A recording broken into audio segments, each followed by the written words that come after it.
My wedding aisle was silent, flanked by empty chairs where my parents should have been. A text arrived, claiming they would celebrate later because my brother's Hawaii trip was already booked. But the horror was not their absence.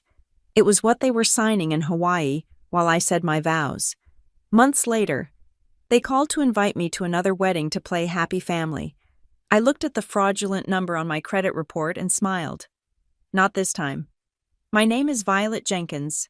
I was 34 years old, standing in the vestibule of a converted barn in Hendersonville, North Carolina, wearing a dress that cost more than my first car, and shivering despite the humid warmth of a late May afternoon. The air smelled of sweet hay and expensive perfume, a cloying mixture that made my stomach turn. Through the sliver of space between the heavy oak doors, I could see the ceremony space. The guests were seated. The string quartet was playing a soft, acoustic version of a song Caleb and I had chosen together. Everything was perfect. Everything was exactly as I had planned it for 18 months. Except for the front row on the left side of the aisle, there were 4 chairs there. White, wooden folding chairs with padded seats. Draped over the back of each one was a garland of eucalyptus and white roses. Pinned to the fabric were elegant, calligraphy-printed signs on heavy cardstock. Mother of the bride, father of the bride, brother of the bride. They were empty. They were not just empty, they were loudly, violently vacant, in a sea of pastel dresses and navy suits. That gap in the front row looked like missing teeth in a smile. It looked like a wound. I looked down at the phone clutched in my hand, my knuckles white against the screen. The notification was still there, glowing with a brightness that stung my eyes. It was a text message from my mother, Diane Whitaker. It had arrived 12 minutes ago. We will celebrate later. Honey, Logan's Hawaii trip is already booked. There was no apology. There was no explanation of a sudden illness or a missed flight or a flat tire on the interstate. There was no, I am so heartbroken, or I cannot believe this is happening. It was a statement of fact, delivered with the casual indifference of someone canceling a lunch date because they found a better offer. Logan's Hawaii trip. My brother, Logan, was 31 years old. He worked in sales and treated the world as if it were a customer service department designed to cater to his whims. My mother treated him like the regional manager. If Logan wanted Hawaii, Logan got Hawaii. The fact that the dates overlapped with my wedding was treated not as a conflict, but as a minor scheduling error on my part. I could hear the coordinator, a frantic woman named Sarah with a headset, whispering behind me. She was asking if we should remove the signs. She was asking if we should seat other people there to fill the gap. No, I said. My voice sounded strange, thin and brittle like dry leaves. Leave them. I wanted the gap to be seen. I wanted the emptiness to be undeniable. If I removed the signs, I would be covering for them again. I would be smoothing over the cracks in the Whitaker family foundation, just as I had done since I was 6 years old. I would be pretending that my father, Ron, wasn't a man who allowed his wife to dictate his reality. I would be pretending that my mother cared about this day as much as she cared about Logan's tan. I signaled to Sarah. I was ready. The music swelled. The doors groaned open. The sudden influx of natural light was blinding. I took a step forward, and the silence that fell over the crowd was not the reverent silence of a wedding. It was the confused, heavy silence of people realizing something was wrong. I walked alone. I had told Caleb I could do it. I had told him that if they did not show, I would walk myself down that aisle with my head held high. But theory is different from practice. In practice, walking past 120 faces, all turned toward you, all scanning the space beside you for the father who is not there, is a physical ordeal. I could hear the rustle of fabric as people turned. I could feel the pity radiating from the pews like heat. I fixed my eyes on Caleb. He was standing at the altar, looking handsome and solid in his charcoal suit. His jaw was set tight. He saw the empty chairs. He saw the text I had surely received. He looked like he wanted to jump the rail and come get me. But he held his ground, his eyes locking onto mine, offering the only safety in the room. I reached the front. The walk felt like it had taken an hour. I stood there, my breath catching in my throat, the lace of my bodice feeling like a cage. The officiant, a kind, elderly man who had no idea of the war happening in my chest, smiled and looked out at the congregation. He cleared his throat. Who gives this woman to be married to this man? The script. We had forgotten to change the script. The question hung in the air, suspended there, waiting for an answer that was currently 3,000 miles away, probably browsing duty-free shops at an airport. The silence that followed was agonizing. It lasted perhaps 5 seconds, but in my mind, it stretched into an eternity. I could hear a bird chirping in the vineyard. I could hear the embarrassing squeak of someone shifting in their chair. I could feel the blood rising up my neck, a hot flush of absolute humiliation. I was a 34-year-old woman, standing at the altar, unwanted. Then, there was movement from the front row on the right. Caleb's father, Arthur, stood up. He did not hesitate. He did not look around for permission. He simply stepped out of the line of groomsmen where he had been standing as best man, walked over to my side, and took my hand. His grip was warm and rough and terrified me because it was so kind. He looked at the officiant and spoke with a voice that carried to the back row without a microphone. "We do," he said. "We all do." A collective exhale went through the guests. I felt a tear slide down my cheek, hot and fast, ruining the makeup I had paid $400 for. I squeezed Arthur's hand, and he squeezed back, a silent promise that I was not alone, even if my DNA said otherwise. The rest of the ceremony was a blur. I said the words, I exchanged the rings, I kissed Caleb, but a part of me had detached. A part of me was floating above the scene, looking down at the empty chairs, analyzing the text message again. Hawaii is already booked. The reception was held in a large, open-air pavilion on the property. As the sun began to set, casting long, golden shadows across the tables, the alcohol began to flow, and the tension eased slightly. I moved from table to table, the dutiful bride, smiling until my face ached. "Where are your parents?" "Violet. Is Ron sick?" We were so looking forward to seeing Diane. The questions were relentless. Each one was a tiny paper cut. I lied. I lied with the proficiency of a woman raised in a house where truth was flexible and image was everything. They had a medical emergency. I said to my college roommate, "Something came up with the house, flooding." I told Caleb's boss, unavoidable conflict. I told my neighbor, I was protecting them. Even now, after they had left me standing alone at the altar, I was protecting their reputation. I was shielding them from the judgment of strangers, because the alternative admitting that my mother preferred a tropical vacation with her golden son over her daughter's wedding was too pathetic to say out loud. I was sitting at the head table, picking at a piece of salmon I had no appetite for. When the wedding planner approached me again, she looked apologetic. "Violet, I am so sorry to bother you," she whispered. "But a courier just dropped this off. They said it was for the bride. Priority delivery. It requires a signature, but the driver left it with security." She handed me a thick cream-colored envelope. It was heavy. My heart did a strange double beat. Maybe this was it. Maybe this was the grand gesture. Maybe they had sent a check for $50,000. Maybe they had sent a letter explaining that they had been kidnapped. Hope is a stupid, resilient thing.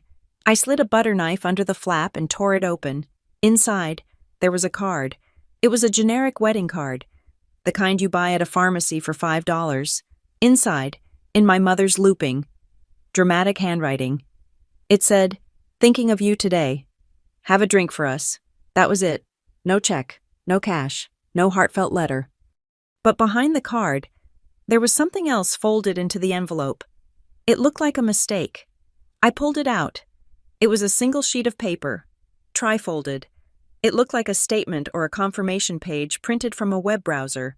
I unfolded it under the soft glow of the fairy lights strung above the table. It was a reservation confirmation, the Mahina Coast Vacation Club. I stared at it. The dates matched this weekend. The location was Maui, but it was not just a hotel reservation. It was a closing statement for a timeshare ownership package, a platinum tier membership. My eyes scanned the numbers. The down payment listed was $25,000. The financing terms were listed below that. I frowned. Why would my mother send me this? Was she bragging? Was this her way of showing me what was so important that she had to miss my wedding? Look, honey, we bought a slice of paradise. Aren't you happy for us? But then my eyes caught the bottom of the page, near the signature line. The names listed as the buyers were Diane Whitaker and Logan Whitaker, and below that, in the section marked Guarantor, co-signer. There was another name. It was my name. Violet Jenkins. I blinked. I rubbed my eyes. I looked again. My name was typed there. And next to it, there was a digital signature stamp. A stamp that looked vaguely like my signature, but cleaner, lacking the sharp loop I always put on my J. My blood ran cold. The noise of the reception, the DJ playing Motown, the clinking of silverware, the laughter of Caleb's cousins faded into a dull roar, like I was underwater. I looked at the date on the document. It was dated 3 days ago. They were in Hawaii. They were buying a timeshare. And somehow, my name was on the paperwork as a guarantor. I felt a wave of nausea so strong I had to grip the edge of the table. A guarantor. That meant if they did not pay, I paid. That meant my credit history. The pristine score I had built over 15 years of paying my bills on time was now tied to this purchase. Why was this in the envelope? I turned the paper over. On the back, there was a sticky note in Logan's handwriting. Mom grabbed the wrong paper from the printer mix-up, LOL. This was just for the file. Don't worry about it. We handled it. Enjoy the party. I stared at the note. Don't worry about it. The sheer audacity took my breath away. They had used my name. They had forged a digital signature. And then, in a rush to send a card to look like they cared, they had accidentally stuffed the evidence into the envelope along with the pharmacy greeting card. Or maybe it wasn't an accident. Maybe Logan was so arrogant, so untouchable, that he didn't even check what he was stuffing into the mailer before he handed it to a courier service. I looked up. Across the dance floor, my friends were forming a circle. They were calling for the bride. They wanted me to dance. I looked at Caleb. He was talking to his mother, a woman who had hugged me earlier and told me I looked like a queen. He was laughing at something she said. He looked safe. He looked honest.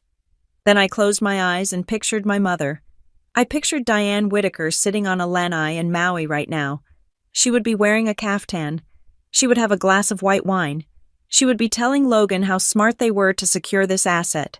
She would be saying, Violet is fine. Violet is always fine. She understands. She was drinking a cocktail paid for, in part, by the creditworthiness I had worked my entire adult life to secure. They did not just skip my wedding. They skipped my wedding to commit fraud against me. A coldness settled over me. It started in my chest and spread to my fingertips. It wasn't sadness anymore. Sadness is hot. Sadness is messy. This was ice. This was clarity. For 34 years, I had tried to be the daughter they wanted. I had made myself small so Logan could be big. I had apologized for things I didn't do so Ron could have a quiet evening. I had accepted the crumbs of affection Diane tossed my way and called it a feast. I looked at the empty chairs again. The signs were still there. Mother of the bride. She wasn't a mother. She was a parasite. Caleb turned and caught my eye. He saw the envelope in my hand. His smile faded, replaced by concern. He started to walk toward me. I folded the paper. I folded it neatly. Along the original creases, I slid it back into the envelope. Then I folded the envelope in half and shoved it deep into the hidden pocket of my wedding dress. It felt heavy against my hip. It felt like a weapon. Caleb reached me. He put a hand on my shoulder. Hey, he said softly.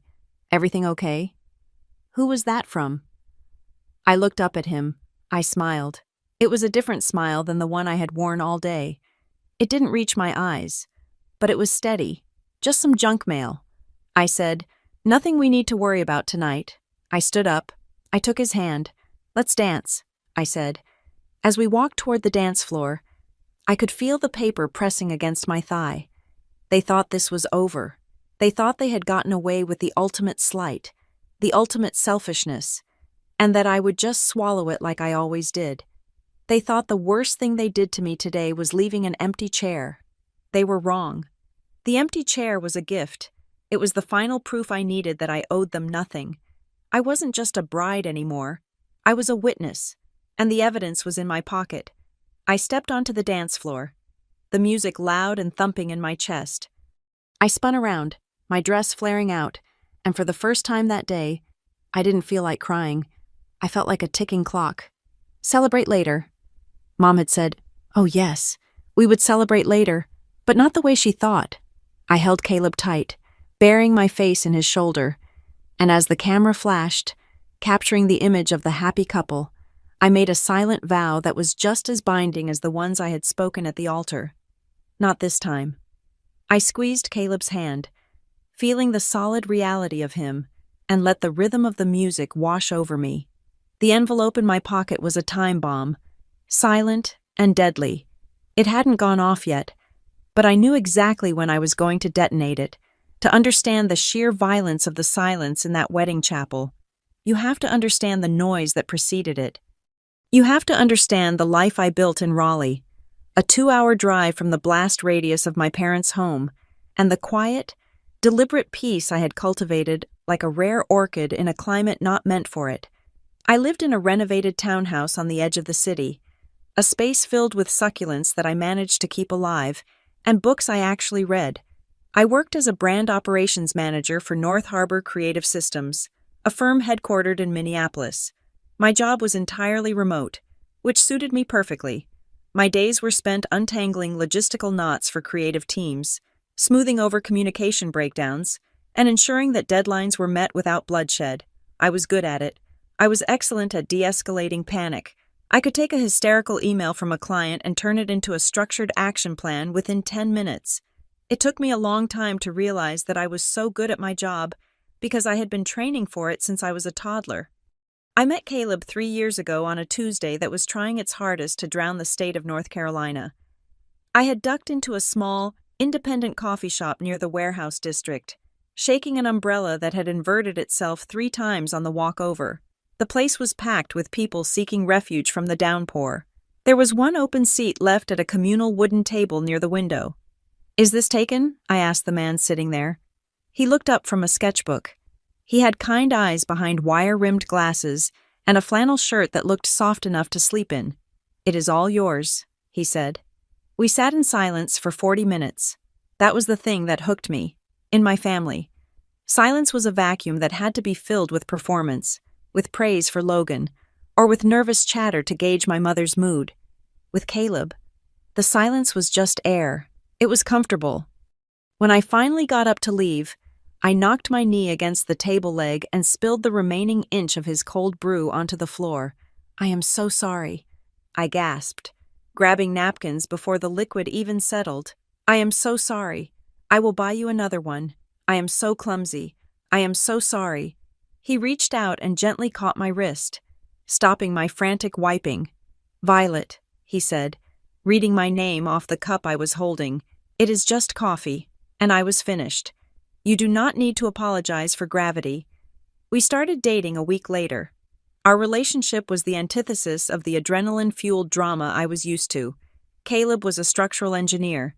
He looked at the world in terms of loads and supports, stress points and foundations. He was steady.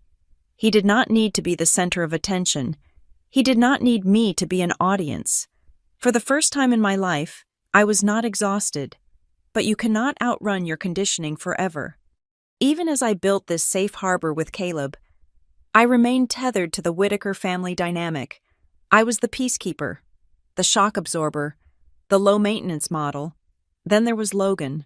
My brother was 31 years old, 3 years my junior, and he moved through the world with the unearned confidence of a man who has never been told no. He worked in high-end pharmaceutical sales, a job that required him to be charming, aggressive, and slippery with the truth. To hear my mother, Diane, tell it, Logan was not just selling drugs, he was single-handedly saving Western medicine while looking like a movie star. Logan did not have conversations. He held court. If we went to dinner, we ate where Logan wanted. If we watched a movie, it was Logan's pick. If Logan was in a bad mood, the entire atmospheric pressure of the house dropped until he was soothed. My father, Ron, was the classic enabler. He was a retired accountant, a man who had made a career out of balancing books, but could never balance the emotional ledger of his own home. He was kind in a useless sort of way. He would sneak me a candy bar after Mom yelled at me for gaining weight, but he would never tell her to stop yelling. He would apologize to waitstaff after Logan sent a dish back for the third time, but he would never tell Logan to eat the damn steak. He surrendered his spine to keep the peace, not realizing that peace purchased at the cost of his daughter's dignity was not peace at all. It was just a ceasefire. I remember the pattern vividly. It was a rhythm I had danced to for decades. There was my 25th birthday. I had planned a small dinner at a nice Italian restaurant in town. I had made the reservation 2 weeks in advance. I had sent the calendar invite. I had bought a new dress. At 4 p.m. on the day of the dinner, Diane called.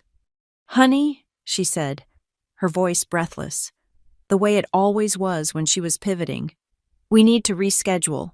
Why, I asked, sitting on the edge of my bed, staring at my shoes. "Logan just went through a terrible breakup."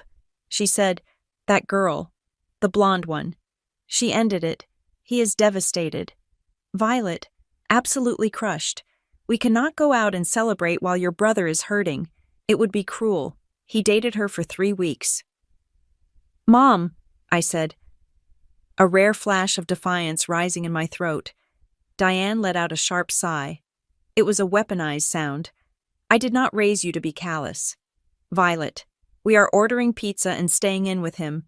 You can come over if you want to support him. Otherwise, we will do your dinner next week." I ended up eating a frozen meal alone in my apartment because I refused to go watch Logan play video games while my parents cooed over his wounded ego. They never rescheduled the dinner. They forgot about it by the time the next week rolled around, and I was too proud, or perhaps too trained, to remind them. Then there was my college graduation. It was a sweltering day in May. I was graduating with honors, a feat I had accomplished while working 2 part-time jobs to pay for the textbooks my parents said they could not afford because Logan needed a new car for his internship. I sat in the stadium, sweating in my polyester gown. Scanning the bleachers, I found them. Mom was fanning herself with a program, looking annoyed. Dad was looking at his watch. Logan was on his phone. When my name was called Violet Marie Jenkins, magna cum laude, I walked across that stage with my heart hammering against my ribs. I accepted the diploma. I shook the dean's hand. I looked up at the spot where they had been sitting, ready to wave, ready to see them finally looking at me with the pride I was desperate to earn. The seats were empty. I found them later in the parking lot, standing by the car with the engine running. "Oh, there you are," Diane said, rolling down the window. "We had to beat the traffic.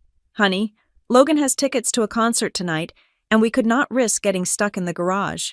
We saw you walk, though. Good job, good job. Like I had tied my shoes correctly." I swallowed the lump in my throat, got in the back seat, and listened to Logan talk about the band he was going to see for the entire 2-hour drive home. I did not cry. Crying would have been dramatic. Crying would have made me the problem. Caleb was the first person to point out the wiring under the floorboards. About 6 months into our relationship, we were making dinner at his place. I was chopping vegetables, and I accidentally dropped a piece of bell pepper on the floor. "Sorry," I yelped, immediately bending down to retrieve it. "God, sorry. I am such a mess." Caleb stopped stirring the sauce. He put the spoon down and turned to me. "Violet," he said, his voice level. I froze, the pepper in my hand. "What? You have apologized 9 times in the last hour," he said. I blinked. "No, I haven't. Yes, you apologized for the rain. You apologized for the traffic. You apologized for the grocery store being out of basil. You apologized for your phone ringing. And now you are apologizing to the floor." I stood up, tossing the pepper in the trash. "I'm just being polite." "No," he said, walking over to me. He took my hands in his. "You are preemptively striking. You are apologizing before anyone can be mad at you. It is a defense mechanism. Who made you feel like your existence was an inconvenience? I opened my mouth to defend them, to say that we were just a polite family, but the words died on my tongue. I looked at this man who saw me, really saw me, and I realized how exhausting it was to be constantly bracing for impact. "It is okay," he whispered, pulling me into a hug. "You do not have to do that here. You take up space, Violet, and I like the space you take up." That was the moment I fell in love with him. Not the coffee shop, not the dates, but that moment in his kitchen where he gave me permission to exist without an apology. So when he proposed, a year later, on a quiet hike in the Blue Ridge Mountains, with no audience and no fanfare, just the wind in the trees and a simple gold band, I said yes with my whole heart, but almost immediately, the old programming kicked in. As he slid the ring onto my finger, the sun catching the metal, my mind flashed to my mother. She would have to come to this. A wedding was not a dinner reservation. It was not a graduation ceremony. A wedding was a public declaration of family status. Diane loved a show. She loved to play the role of the doting mother. She would want the photos. She would want to weep delicately into a lace handkerchief while her friends watched. For once, her narcissism would align with my needs. She would show up because it would look bad if she didn't. I looked at Caleb, his face beaming with happiness, and I allowed myself a dangerous luxury. I allowed myself to hope. "We are going to do this right," I told him, my voice trembling slightly. "We will." He promised. I looked out over the valley, the mist clinging to the peaks, and I convinced myself that the ring on my finger was a talisman. It was proof that I was worthy of celebration. Surely, even they could see that. Surely, Logan could step out of the spotlight for one day. Surely, my father would want to walk me down the aisle more than he wanted to avoid an argument. This time, I thought, feeling the weight of the gold on my finger, this time, Mom will come. This time, I will be the priority. It was the most beautiful, heartbreaking lie I ever told myself. I held Caleb's hand and walked back down the mountain, completely unaware that I was walking toward a cliff edge, and that the people I wanted to impress were already packing their bags for a destination that did not include me. We chose May 24th because it was the 3-year anniversary of the day Caleb found me apologizing to a coffee table. It felt poetic. It felt like we were reclaiming a piece of history and building a monument on top of it. We found the venue on a crisp Saturday in October. It was a small, family-owned vineyard in Hendersonville, about 40 minutes from Asheville. It was not grand. It did not have chandeliers dripping with crystal or a ballroom that could fit 1,000 people. It had rolling hills of vines, a refurbished barn with high, vaulted ceilings, and a view of the Blue Ridge Mountains that made you feel small in the best possible way. Standing there with Caleb, his arm around my waist, I watched the wind ripple through the turning leaves and I knew, "This is it," I said, my voice barely above a whisper. We signed the contract that afternoon. We put down a deposit of $3,500. It was a significant chunk of our savings. But we did it with smiling faces. We locked in the date, May 24th. I called my mother immediately. I was prepared for indifference. I was prepared for critique. I was not prepared for enthusiasm. "Oh!" Violet Diane screamed through the FaceTime connection, her face taking up the entire screen. "A vineyard. That sounds absolutely elegant. Very Napa Valley chic." She wiped a tear from her cheek. I watched, mesmerized.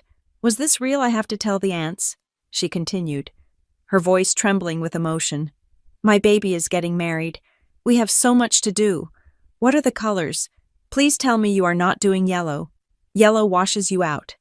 "Sage green and blush," I said, feeling a warmth spread through my chest that I had not felt in years.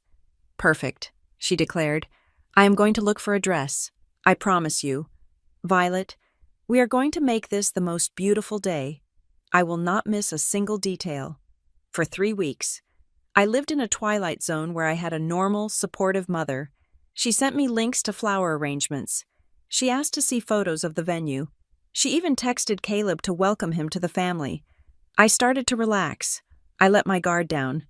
I thought that maybe Just maybe. The magnitude of a wedding was enough to shift the gravitational pull of our family away from Logan and onto me, just for a moment. Then came the Tuesday phone call. It was late, around 9 in the evening. I was on the couch with my laptop, finalizing the guest list spreadsheet. When Mom's name popped up, I answered on the first ring. "Hey, Mom, I found a caterer who does those mini crab cakes you like." There was a pause on the other end, a heavy, pregnant pause that made the hair on the back of my arms stand up. "Violet, honey," she started. Her voice was different. The enthusiasm was gone, replaced by a tone I knew intimately. It was her reasonable voice, the voice she used when she was about to ask for something unreasonable. "We have a bit of a hiccup with the date," she said. My stomach dropped. "What do you mean?" "Well, I was looking at the calendar today, and I realized May 24th is right in the middle of Logan's trip." I frowned. "Logan's trip?" "Yes. Hawaii," she said. "As if I should have known this. You know he has been planning to go to the islands. It is his annual reset. He has had such a brutal quarter with sales. Violet, the stress is eating him alive. He needs this for his mental health." I stared at the wall. Logan did not have an annual Hawaii trip. He had gone once, 4 years ago, with a fraternity brother. "Okay," I said slowly. "But he hasn't booked it yet. Right, I told you the date a month ago." "Well, that is the thing." Diane sighed. "The prices for that week were just too good to pass up. He booked the flights yesterday, and he booked a villa for us, too. He wants the whole family to be there to support him. It is going to be a healing retreat." I felt the blood drain from my face. "You are going. We have to. Honey, he cannot be alone right now. He is fragile." She paused, waiting for me to offer the solution. When I didn't, she pushed.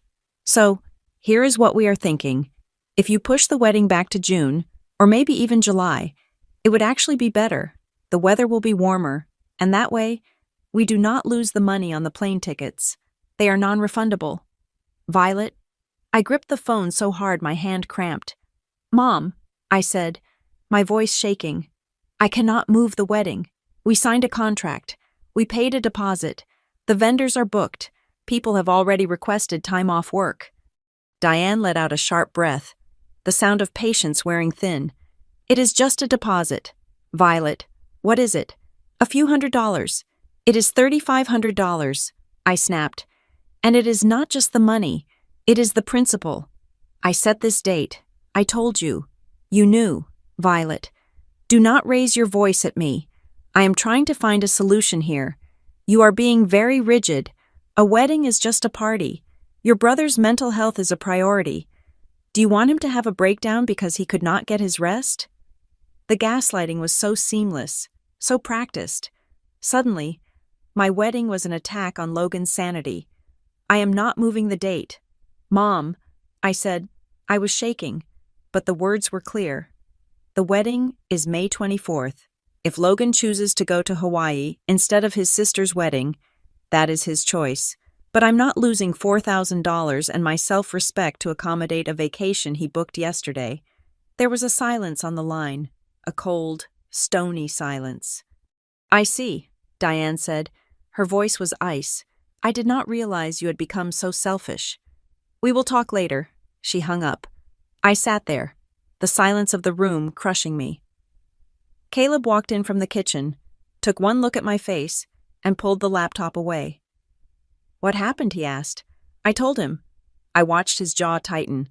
I watched the engineer in him try to find the logic and fail. "They are testing you," he said quietly. "They want to see if you will fold." I didn't fold, but the barrage had just begun. 2 hours later, my phone pinged. It was Logan. "Heard you're freaking out about the dates. Look, flights are non-refundable. You get it. You have always been the understanding one. Just switch it to June. Better for everyone." I read the text 3 times. "You have always been the understanding one." It wasn't a compliment. It was a job description. It was an assignment I had been given at birth. Violet understands. Violet adapts. Violet does not make waves. I typed back, "I'm not changing it." "Logan?" He didn't reply.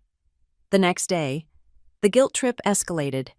Diane sent me a long text message detailing how hard Logan worked, how he was the top performer in his region, but the pressure was inhumane, and how I, with my easy work-from-home job, couldn't possibly understand the need for deep decompression. A wedding lasts 6 hours. She wrote, "Family is forever. Why are you choosing to make this difficult?" I didn't answer. I couldn't. I felt like I was going crazy. Was I being selfish? Was $3,500 worth causing a rift? Then came the message from my father. I had been waiting for Ron to step in. I had been hoping, with the desperate optimism of a child, that he would say, "Diane, stop it. This is Violet's day." His text arrived at lunch on Thursday. "Hey kiddo, Mom is pretty upset. Wish the timing was better on all this. Maybe we can look at some dates in the fall. I just want everyone to be happy. Please try to understand the position we are in." The position we are in? He had aligned himself. He was not my father. He was her hostage, and he was negotiating for his own survival, not mine. I realized then that I was alone. I showed the messages to Caleb. He read them, his face darkening. "You do not answer them," he said firmly. "You told them the date. If they miss it, they miss it. Do not negotiate with terrorists." So I stopped. I stopped explaining. I stopped apologizing. I continued planning. I booked the florist. I scheduled the dress fitting. I moved forward with the momentum of a freight train, ignoring the burning bridge behind me. A week passed in silence.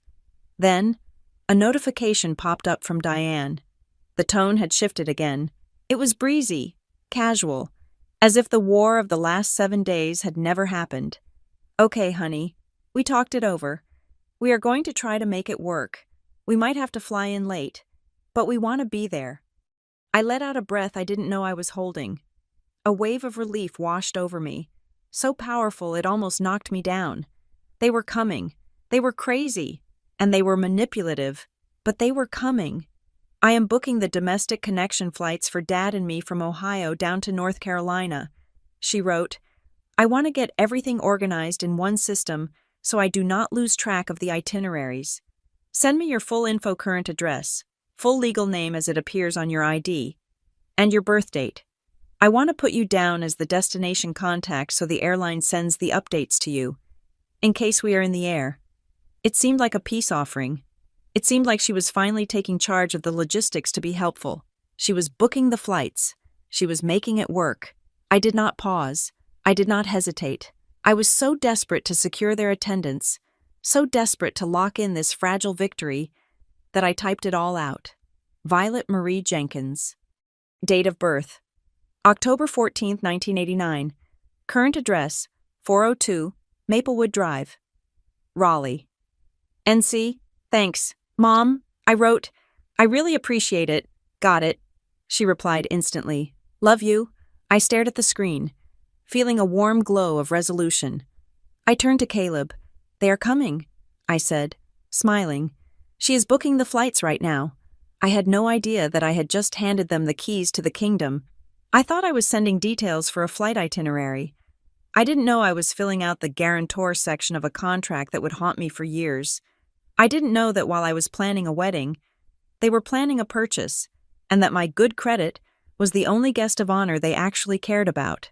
I put my phone down and went back to my spreadsheet, humming a soft tune, completely unaware that the trap had just snapped shut.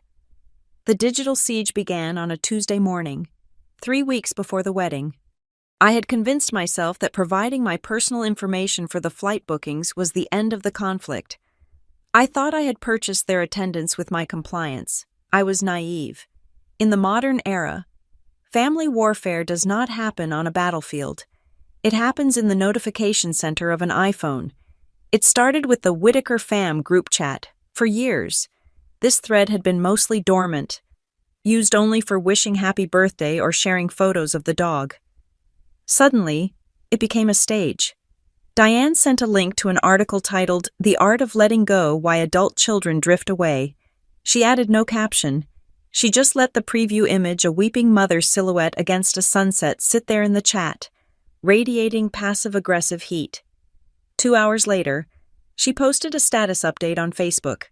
I did not follow her closely, but my notifications lit up as 3 of my bridesmaids sent me screenshots with question marks. The post read, "A mother's heart is a heavy burden. We sacrifice our bodies, our finances, and our youth, only to find that in our golden years, we are viewed as obligations rather than treasures. Learning to prioritize my own peace today. Healing family first." I stared at the screen, my coffee turning cold in my hand. Family first. The irony was sharp enough to draw blood. She was using the hashtag of the very concept she was actively destroying. Then Logan joined the fray. Logan did not use Facebook. That was for old people. Logan used Instagram stories. He posted a photo of his new luggage, a sleek, aluminum carry-on that probably cost more than my wedding cake. Tucked into the front pocket was a printed itinerary.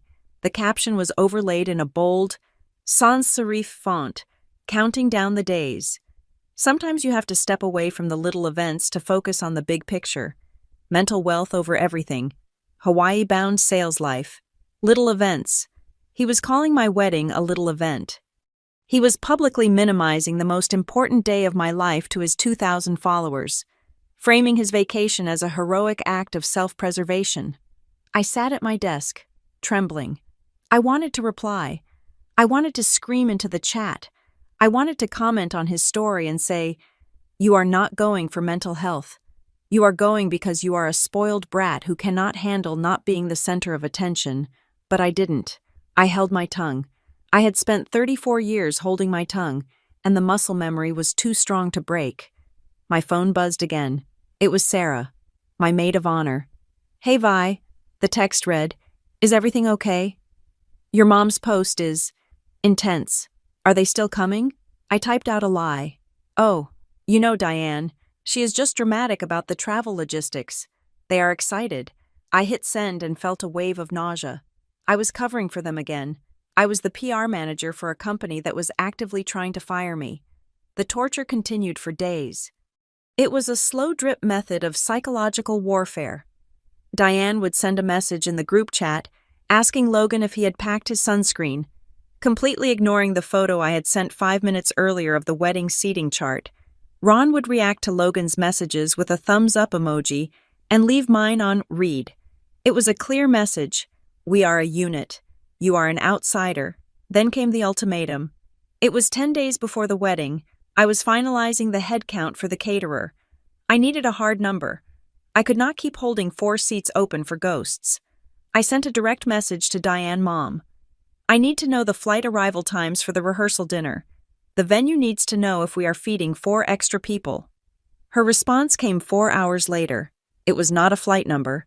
It was a paragraph that had clearly been drafted, revised, and polished to sound as condescendingly sweet as possible. "Violet, honey, we have been talking. With Logan's stress levels being what they are, and the flight schedules being so chaotic, we just do not think it is feasible to cram everything into one weekend. We do not want to bring negative energy to your day. So, we have decided we will celebrate later. We can do a nice family dinner when we get back. Logan's trip is already booked, and we need to be there for him. You understand? We will celebrate later." It was the same phrase from the text I would receive on my wedding day. It was their mantra. It was their way of saying that my milestones were movable, adjustable, and ultimately optional. I put the phone down on the kitchen counter. The room was silent. Caleb was at work. The only sound was the hum of the refrigerator. Something inside me snapped. It wasn't a loud snap. It was the quiet, terrifying sound of a cable finally giving way under too much tension. I picked up the phone and dialed Diane. She answered on the second ring, her voice sounding rushed and annoyed. "Violet, I am at the store buying travel toiletries. Is this urgent?" "Are you coming to my wedding?" I asked. My voice was flat. I did not recognize it. Diane sighed, a long, beleaguered exhale that suggested I was asking her to donate a kidney.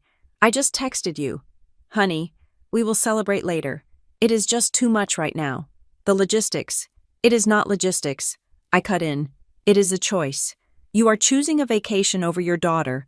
I am choosing my son's well-being," she snapped, dropping the sweet facade. Logan is in crisis. Violet. He is burnt out. He needs his family. You have Caleb. You are fine. You have always been fine. Why do you have to be so needy? I am not being needy, I said, my voice rising. I am getting married. It is the one day in my life where I am supposed to be the priority. Oh, stop it, she hissed. You are being dramatic. You are making this about you. It is my wedding, I shouted. It is supposed to be about me. Is Dad there? I asked, my breath coming in short gasps. Put Dad on the phone. There was a rustling sound. I heard muffled whispering. Then, my father's voice came on the line. Hey, kiddo, he said. He sounded tired. He sounded like a man who just wanted to go watch television. Dad, I said, tears finally spilling over. Are you really not coming? Are you really going to let her do this? There was a silence, a long, heavy silence that hurt more than any scream. I could hear him breathing. I could hear the background noise of a Target or a Walmart. I waited for him to be a father. I waited for him to say, no, I will be there. I am getting on a plane. Look, Violet, he finally said, your mother. She has a lot on her plate. And Logan. Well, you know how he gets. We just want peace. He wanted peace. He wanted the absence of conflict with his wife, even if it meant the presence of devastation for his daughter. I understand, I whispered. I hung up. I stood in the kitchen, staring at the phone. I felt stripped clean. I saw the architecture of my family for the first time without the drywall of denial. There was a set of laws in the Whitaker house, unwritten but ironclad. Law 1. Logan's desires are medical necessities. If Logan wants to go to Hawaii, it is for his health. If Logan wants a new car, it is for his safety. Law 2. Violet's needs are dramatic impositions. If Violet wants her parents at her wedding, she is being selfish. If Violet wants a graduation dinner, she is being demanding. I sat on the floor, pulling my knees to my chest. I felt foolish. I felt like a child who had set up a tea party for dolls that were never going to come to life. When Caleb came home an hour later, he found me there. He did not ask what happened. He saw the phone on the floor. He saw my face. He sat down next to me and pulled me into his arms. I buried my face in his shirt, smelling the concrete dust and laundry detergent, and I sobbed. I sobbed not for the wedding, but for the loss of the hope I had been nurturing for 30 years. They are not coming, I choked out. They are going to Hawaii. Caleb held me tighter. He did not offer platitudes. He did not say, maybe they will change their minds. He respected me enough to tell me the truth. Violet, he said, his voice rumbling against my ear, you do not need to explain yourself to people who are committed to misunderstanding you. I pulled back and looked at him. They have made their choice, he said, and it is a terrible, ugly choice, but it frees you. You do not have to chase them anymore. You do not have to audition for the role of their daughter. You did not get the part, and thank God for that, because the directors are insane. I laughed. It was a wet, shaky sound, but it was a laugh. We are your family, he said. Me, my parents, your friends, the people who show up. That is the list. I nodded. He was right. I wiped my face. Okay, I said, okay. But the universe, or perhaps the algorithm, had one final twist of the knife for me before the ceremony. The day of my final dress fitting arrived. It was 3 days before the wedding. I stood in the boutique, surrounded by mirrors. The seamstress was adjusting the hem. The dress was magnificent. It was lace and silk, fitted through the bodice and flaring out gently. I looked like a bride. I looked like a woman who was loved. My phone was in my purse, sitting on a velvet chair in the corner. It buzzed. Then it buzzed again, and again. Can you check that I asked the seamstress? It might be the florist. She walked over and picked up the phone. She frowned. It is Instagram, she said. I took the phone. I shouldn't have. I should have thrown it out the window, but I unlocked it. My feed was flooded. Diane had posted an album, Aloha from Paradise. The first photo was of her and Logan. They were standing on a beach. The water behind them was a turquoise that looked fake. The sky was an impossible blue. Diane was wearing a floral dress and holding a Mai Tai. Logan was wearing sunglasses and a lei, pointing at the camera with a smirk. They looked happy. They looked radiant. They did not look like people who were missing their daughter's wedding. They did not look like people burdened by guilt. They looked like people who had successfully escaped a burden. The timestamp said, "Just now. While I was standing in a dress I bought alone. Pinning a veil I chose alone. Preparing for a ceremony they would not see. They were toasting to their freedom." I swiped to the next photo. It was a video. Logan was panning the camera around a luxurious hotel suite. "Check out the view." He narrated, "Mahina Coast Club, top floor. We really outdid ourselves this time." My heart hammered against my ribs. Mahina Coast Club. The name sounded familiar, but I couldn't place it. I was too overwhelmed by the visual evidence of my abandonment. I looked at the date on the post. May 21st. They were there. It was real.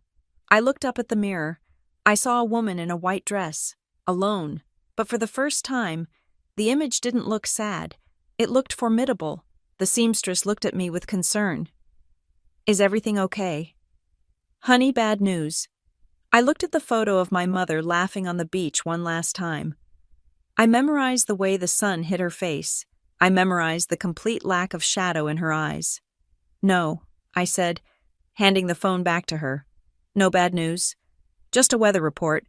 I turned back to the mirror. "Pin it tighter." I said to the seamstress, "I want it to fit perfectly." She nodded and went back to work. I stood there, spine straight, watching my reflection. They were in Hawaii. They were drinking cocktails. They were celebrating their victory. But as I watched the seamstress secure the final layer of lace, I felt a strange calm settle over me.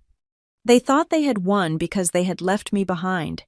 They didn't realize that by leaving me behind, they had untethered me. I was no longer waiting for them. I was no longer holding a seat. I was free.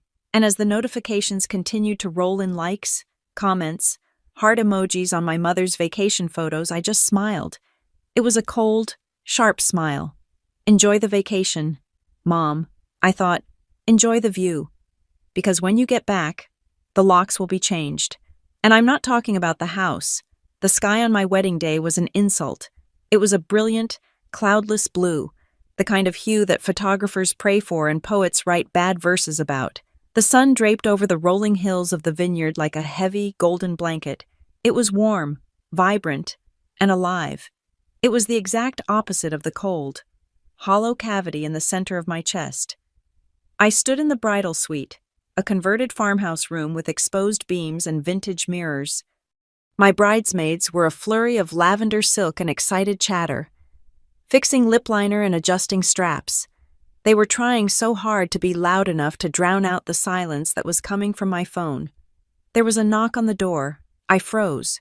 A foolish, childish part of me thought. They came. They surprised me. It was all a bad joke. The door opened.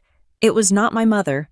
It was a woman with graying hair pulled back in a severe bun, wearing a sensible navy dress that looked like she had bought it 10 years ago. Aunt Marla. Marla was my mother's older sister. They had not spoken properly in 5 years, mostly because Marla had committed the cardinal sin of telling Diane that she was spoiling Logan. Marla lived in Oregon. She hated flying. She hated crowds. But there she was, standing in the doorway of a vineyard in North Carolina, clutching a small beaded purse. I let out a sound that was half laugh, half sob. Marla crossed the room in 3 strides and pulled me into a hug that smelled of peppermint and old books. She was stiff, bony, and unsentimental, but her arms were solid. "I did not think you would come," I whispered into her shoulder. She pulled back and looked at me. Her eyes were sharp, dark beads that missed nothing. "I am here for you, Violet," she said, her voice raspy. "Not for them, never for them." She smoothed a stray hair from my forehead. "You look beautiful," she added, "and you look strong. Do not let them take this day from you. Do not give them that satisfaction." She did not ask where they were. She knew. The entire extended family knew. The gossip had traveled through the telephone lines like electricity. Diane and Logan were in Hawaii. Violet was alone. Marla was the only one who had boarded a plane to stand in the gap. I nodded, swallowing the lump in my throat. Thank you, Aunt Marla.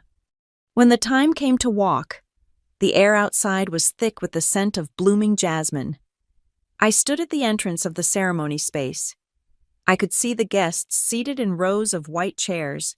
I could see the altar draped in greenery, and I could see the gap.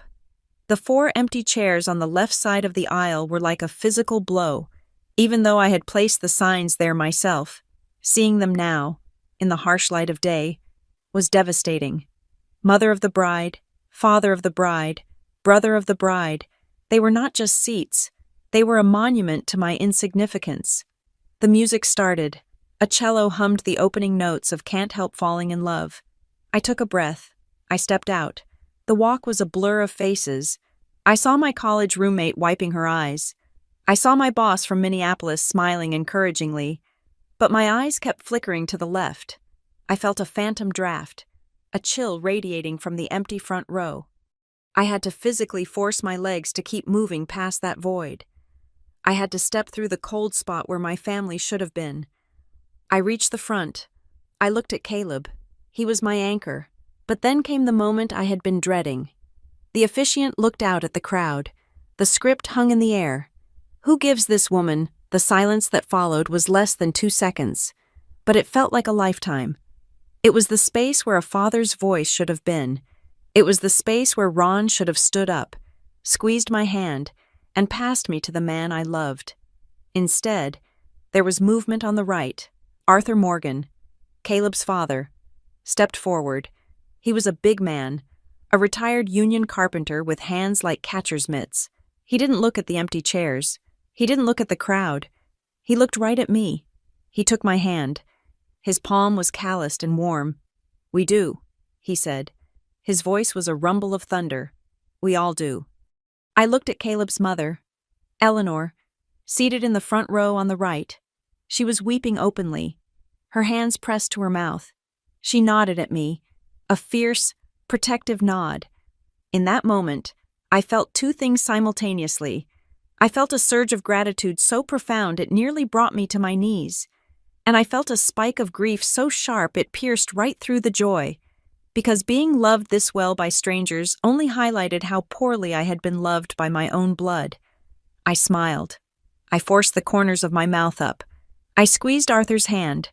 But I knew that if anyone looked closely at the photographs later, they would see that my eyes were rimmed with red. And it wasn't just from happiness. The ceremony ended. We were married. We walked back up the aisle, hand in hand. While people cheered, I didn't look at the left side. I refused to look. The reception was a haze of toasts and cake. I drank 2 glasses of champagne quickly, needing the bubbles to numb the edge of my nerves. During the dinner service, a young waiter approached the head table. He looked nervous. "Mrs. Morgan?" he asked. I startled at the new name. "Yes, a courier dropped this off earlier," he said, handing me a thick, cream-colored envelope. He said it was urgent. I took it. I knew the handwriting immediately. It was the same looping script that had signed my permission slips and birthday cards for 30 years. Diane. My heart did a traitorous little flip. Had they sent a heartfelt letter, a substantial gift to make up for the absence? I opened it under the table, hidden by the tablecloth. Inside was a check. I pulled it out. $500. I stared at the number. $500. It was a perfectly respectable amount for a distant cousin or a family friend. From parents who were currently staying in a villa that likely cost $2,000 a night. It was a joke. It was an insult calculated to the penny. Wrapped around the check was a note on personalized stationery. Violet. It read, "We are thinking of you. I know you are disappointed, but you will understand priorities when you are older. Family health comes first. Enjoy the party. Love. Mom. You will understand priorities." The rage that flared in my stomach was hot and acidic.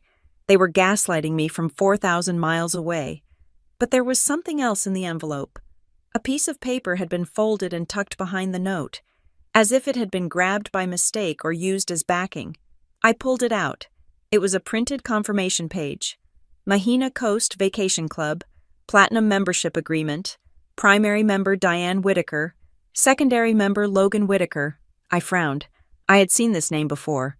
Mahina Coast. It was the place Logan had tagged in his video. My eyes scanned the document. It looked like a receipt for a timeshare or a vacation club membership, a very expensive one. The initial buy-in fee listed was $25,000, and then I saw it. In the section for financing authorization, there was a list of names, Diane, Logan, and a third line, Guarantor Violet M. Jenkins. I blinked. The font was small. The light in the tent was dim. I brought the paper closer to my face. My name was there, not as a guest, not as a beneficiary, as a guarantor. I didn't understand. I hadn't signed anything. I hadn't agreed to this. I remembered sending my information for the flights, my full name, my address, my birth date. Was it possible? No. That was insane. That was criminal. I looked at the date on the paper. May 21st, 2 days ago. A chill went down my spine that had nothing to do with the evening air. Why was this paper in the envelope? Had she sent it on purpose? Was she showing off? Or was she just so careless, so consumed by her own narrative, that she had shoved the receipt for her priority into the envelope for her daughter? I felt sick. I folded the paper quickly, shoving it back into the envelope along with the check and the note. I couldn't deal with this right now. If I thought about it, if I really let myself think about the possibility that my mother had used my identity to finance a vacation for my brother, I would scream, and I was done screaming. I took out my phone. I needed to reclaim the narrative.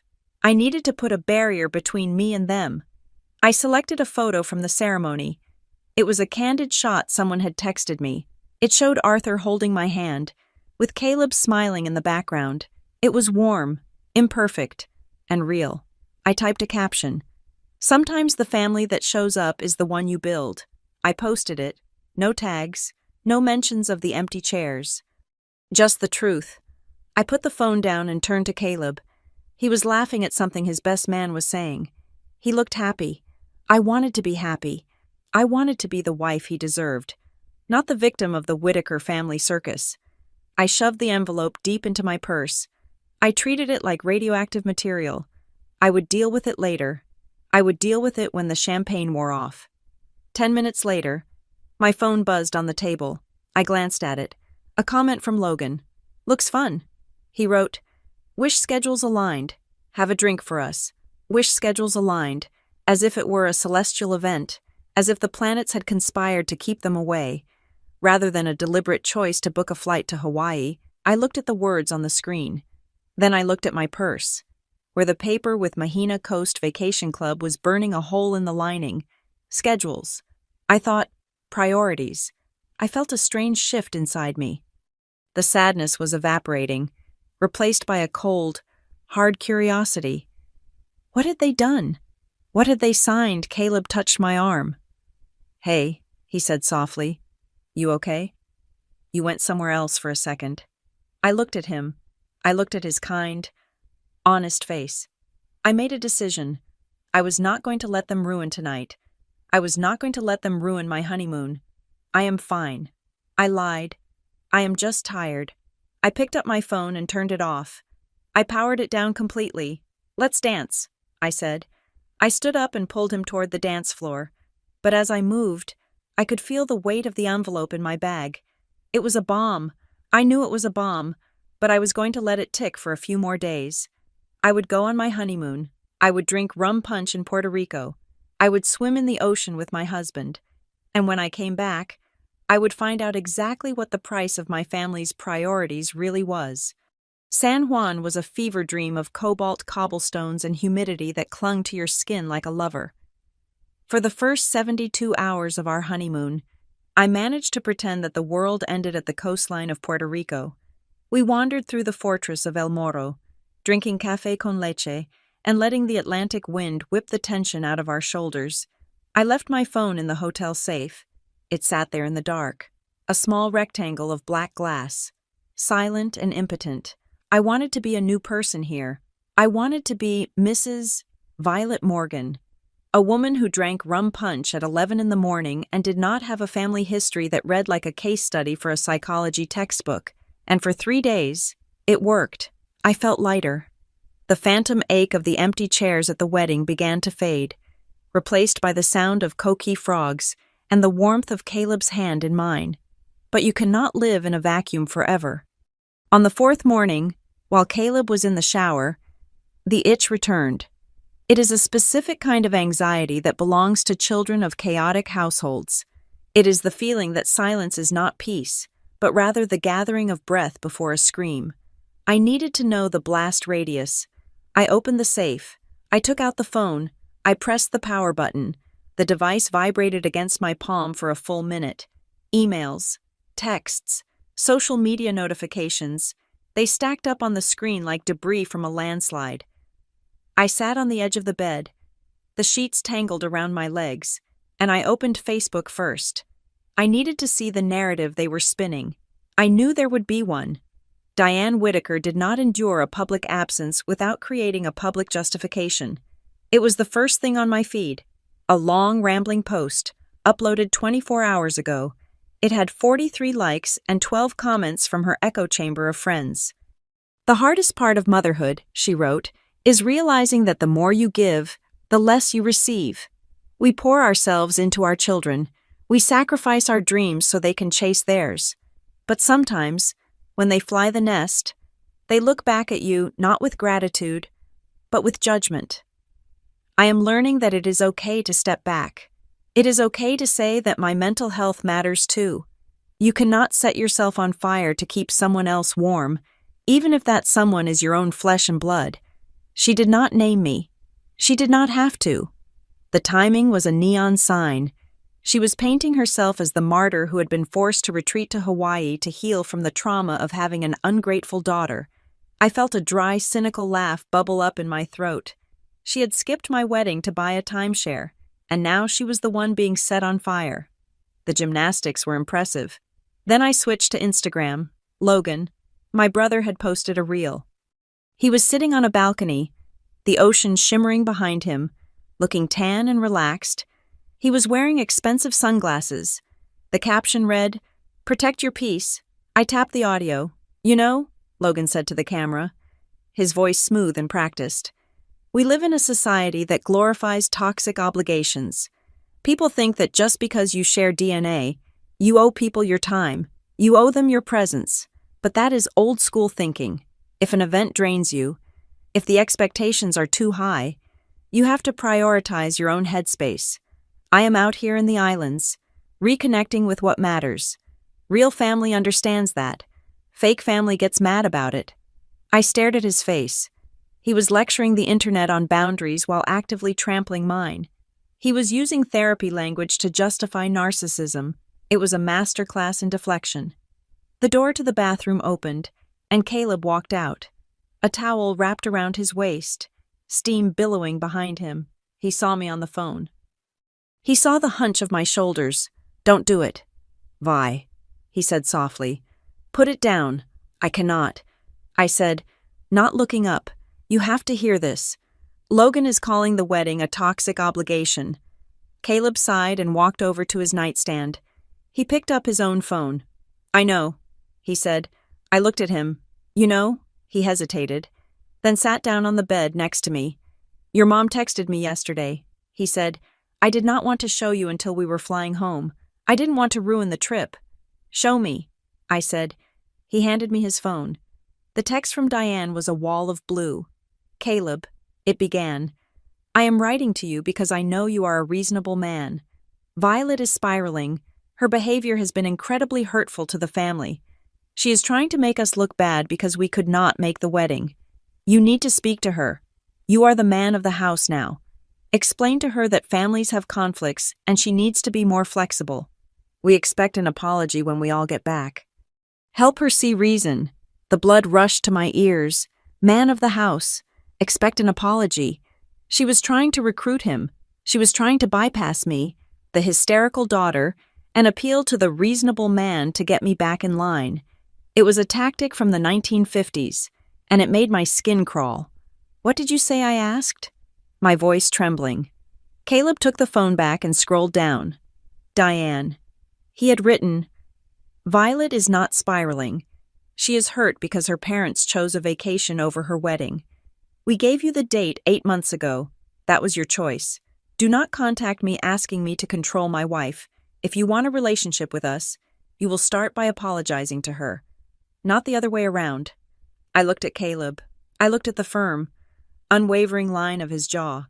I had spent my life watching my father fold like a cheap card table whenever Diane raised her voice. To see a man stand between me and her, to see him hold the line without flinching, was a sensation so foreign I almost didn't recognize it. She replied, "Of course," Caleb said, tossing the phone onto the duvet. She said I was being disrespectful and that she was praying for my softened heart. I leaned my head against his shoulder. I felt heavy. Not the sharp, adrenaline-fueled heaviness of the wedding day, but a deep, bone-weary exhaustion. It never ends. I whispered, "They hit me. I bleed. They tell everyone I cut myself. Then they ask me to apologize for getting blood on the carpet. We are opting out," Caleb said, kissing the top of my head. "We are done playing. Let them scream into the void." I nodded. I wanted to believe it was that simple. I wanted to believe that if I just stopped engaging, the war would end. But the universe has a way of escalating things when you try to walk away. That evening, we ordered room service. I was sitting on the balcony, watching the sun dip below the horizon, painting the sky in violent shades of purple and orange. My phone was on the table. A call came in. It was an 800 number. I let it ring. I assumed it was a telemarketer. I assumed it was spam. It rang again 5 minutes later. Same number. I ignored it again. Then, an email notification popped up. The subject line caught my eye because it was in all caps. Urgent payment past due. Mahina Coast Finance. I frowned. I tapped the notification. It was a generic-looking email. "Dear customer, we have not received your initial installment payment of $450. Your account is now past due. Please log in to avoid late fees and reporting to credit bureaus." I was about to delete it. It had to be a phishing scam. I had never heard of Mahina Coast Finance. Mahina Coast. My hand froze over the delete button. The memory flashed in my mind like a strobe light. The piece of paper in the envelope at the wedding, the confirmation page I had shoved into my purse and tried to forget, Mahina Coast Vacation Club, and Logan's video, Mahina Coast Club. A cold dread pooled in my stomach. It was impossible. It had to be a coincidence. Scammers got names from data breaches all the time. But the dread wouldn't leave. It sat there, cold and heavy. I looked at Caleb. He was inside, watching a baseball game on the hotel television. "I need to check something," I mumbled, mostly to myself. I opened the App Store. I downloaded a credit monitoring app. I had deleted it months ago because my score was perfect and I didn't need the clutter. My fingers shook as I typed in my social security number. I waited for the two-factor authentication code. It felt like it took an hour. The app loaded. The dashboard appeared. I gasped.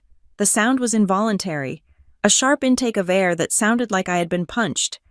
My score, usually a pristine 780, had dropped. It hadn't plummeted yet. The late payment was likely too fresh to hit the bureaus fully, but there was a red flag notification at the top of the screen. New account alert. I tapped it. Mahina Coast Lending Services. Opened May 15th. Credit limit $30,000. Balance $25,000. I stared at the numbers. They danced before my eyes. $25,000. I clicked on the account details. Primary account holder, Violet M. Jenkins. Address on file. 2 Oakwood Lane, Cleveland, Ohio. That was my parents' address. The world tilted on its axis. The humidity of the Puerto Rican night suddenly felt suffocating. I couldn't breathe. I remembered the text from Diane weeks ago. "Send me your full info, legal name, birth date, current address. I want to put you down as the destination contact." I had given it to her. I had handed her the weapon, loaded the chamber, and pressed the barrel to my own temple. They hadn't just used my name as a guarantor. They had opened a credit line in my name. They had used my stellar credit history, the one I had built by eating ramen and driving a beat-up sedan for a decade, to finance their luxury vacation. The paperwork in the wedding envelope wasn't a mistake. It was a receipt. It was a taunt. Or maybe Diane was so delusional she thought that by putting the receipt in the card, she had informed me, and therefore I had consented. I stood up. The chair scraped loudly against the stone balcony floor. Violet Caleb called out. I walked into the room. My face must have been pale because Caleb stood up immediately. What is it? He asked. Who died? Nobody died. I said. My voice was eerily calm. It was the calm of a person who has just realized that the house isn't just on fire. The arsonist is standing in the driveway holding a gas can. I showed him the phone. Look at the address. I said, look at the balance. Caleb took the phone. He read the screen. He squinted. Then his eyes went wide. Is this the Hawaii trip? He asked. Yes, I said. They put it in your name. Yes, without asking me, yes. Caleb looked at me. The anger that had been simmering in him since the wedding exploded. His face turned red. That is fraud. Violet. That is a felony. I walked over to the minibar. I opened a bottle of water and drank it in one long gulp. My hands were shaking, but my mind was sharpening. The fog of hurt feelings was gone. The emotional confusion was gone. Sadness is for people who have lost something they can get back. I had lost my parents a long time ago. I just hadn't admitted it. This wasn't loss. This was theft. I remembered the empty chairs. I remembered the text message. We will celebrate later. They weren't celebrating. They were spending my money. They were drinking cocktails on my credit. They were lecturing the world on mental wealth while stealing my actual wealth. I looked at my husband. Hawaii wasn't a vacation. I said, it was a transaction. They didn't skip the wedding because they didn't care. They skipped the wedding because they had a closing appointment to sign papers, and they needed to be there in person to forge my signature. Caleb slammed the phone down on the bed. We are calling the police, he said. Right now. No. I said. I picked up the phone. I looked at the red numbers on the screen. Not yet. I said, we are in Puerto Rico. We cannot do anything from here except ruin the last 2 days of our trip. I turned the phone off. I walked over to the safe and put it back inside. I punched in the code. The lock clicked shut with a satisfying finality. Violet Caleb asked, confused, What are you doing? I'm going to finish my honeymoon. I said, I am going to swim in the ocean. I am going to eat mofongo. I am going to sleep next to you. I turned to him. My eyes were dry. My heart was cold. And when we get back, I said, I am not going to call the police. I'm going to call a lawyer. And then I am going to burn their entire world to the ground. Caleb looked at me. He saw the shift. He saw that the woman who apologized to coffee tables was dead. Okay, he said. Okay. I walked out onto the balcony and looked at the ocean. It was dark, vast, and indifferent, just like my mother. Enjoy the resort. Mom, I thought, order another round. Put it on the card, because that balance is the price of admission to your own destruction. And I smiled. Not a happy smile, but a necessary one. The return to Raleigh was not a homecoming. It was an entry into a crime scene, our townhouse, usually a sanctuary of soft light and quiet mornings, now felt like an evidence locker. The air was stale. The succulents on the windowsill were drooping, thirsty from a week of neglect. I did not water them. I did not unpack my suitcase. I did not hang up my wedding dress, which was still stuffed into a garment bag, smelling of lavender and betrayal. I sat down at the dining room table, opened my laptop, and placed my phone next to it. I had a notebook, a pen, and a mug of black coffee that was too hot to drink. Caleb sat across from me. He had taken the day off work. He said he was using a personal day, but I knew he was standing guard. He was afraid that if left alone, I might drive to Ohio and set something on fire. He was wrong. I was past arson. I was into demolition, and demolition requires blueprints. I dialed the customer service number for Mahina Coast Lending Services. The hold music was a cheerful, tropical ukulele tune that made my teeth ache. I waited for 12 minutes. When a representative finally answered, her voice was chirpy and professional. Thank you for calling Mahina Coast. My name is Brittany. How can I help you today? I took a breath. My voice was steady, terrifyingly so. I am calling about a new account opened in my name. I said, I believe there has been an error. I can certainly help with that. Brittany chirped. Can I have your full name and social security number? I gave them to her. I heard the click-clack of a keyboard on the other end. Okay, Ms. Jenkins, I see the account here. It looks like everything is active. The first payment was due on the 1st of the month, which is why you received the notification. We can process that over the phone if you like. I do not want to process a payment. I said, I want to verify the details of the account. Can you tell me the billing address on file? Sure, she said. It is 1402 Oakwood Lane, Cleveland, Ohio, the address I grew up in, the house where I learned to walk on eggshells. And who is listed as the authorized contact? I asked. I have a Diane W. listed here. She said, Diane W. Not Diane Whitaker, just Diane W. It was a small, slippery detail, the kind someone uses when they want plausible deniability. Oh, I didn't sign my full name. It doesn't count. And the account origination date? I asked, my pen hovering over the notebook. May 15th. Brittany said. I wrote it down. May 15th. That was 9 days before my wedding. That was 3 days after I had sent Diane the text message with my personal details for the flight bookings. I see. I said, Brittany, can you tell me what this loan was for? Specifically, it is for a platinum ownership interest in the Mahina Coast Vacation Club. She recited, a floating week, biannual usage, with the deeded property located in Maui, a deed. They had bought real estate, or at least, the timeshare version of it. Is there a digital signature on file? I asked. Yes, ma'am. It was signed via DocuSign on May 15th at 4:30 in the afternoon. I looked at the calendar on the wall.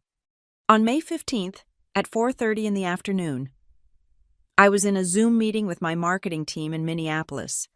I had 3 witnesses who could prove I was nowhere near a document signing platform. Thank you. Brittany, I said, I need to dispute this account as fraudulent. I did not open it. I did not sign for it. There was a pause. The chirpiness vanished from Brittany's voice, replaced by a guarded, corporate tone. I can mark the account for investigation. Ms. Jenkins, but since the address matches a known previous address on your credit file, and the co-signers share your last name well, maiden name, it might be difficult. Usually, these are civil matters. I am not asking if it is difficult, I said, my voice dropping an octave. I am telling you it is fraud. Please mark the account. I hung up. I looked at Caleb. He was watching me with an expression that was half fear, half admiration. May 15th, I said. He nodded. The day you sent the text. I opened my phone and scrolled back through the messages. It was right there. The bait. Send me your full info, current address, full legal name as it appears on your ID, and your birth date. I want to put you down as the destination contact so the airline sends the updates to you. I took a screenshot. I printed it. Then I printed the email confirmation from the wedding envelope, the one I had almost thrown away. I placed them side by side on the table. The timeline was absolute. May 12th, Diane asks for info. May 15th, account opened using that info.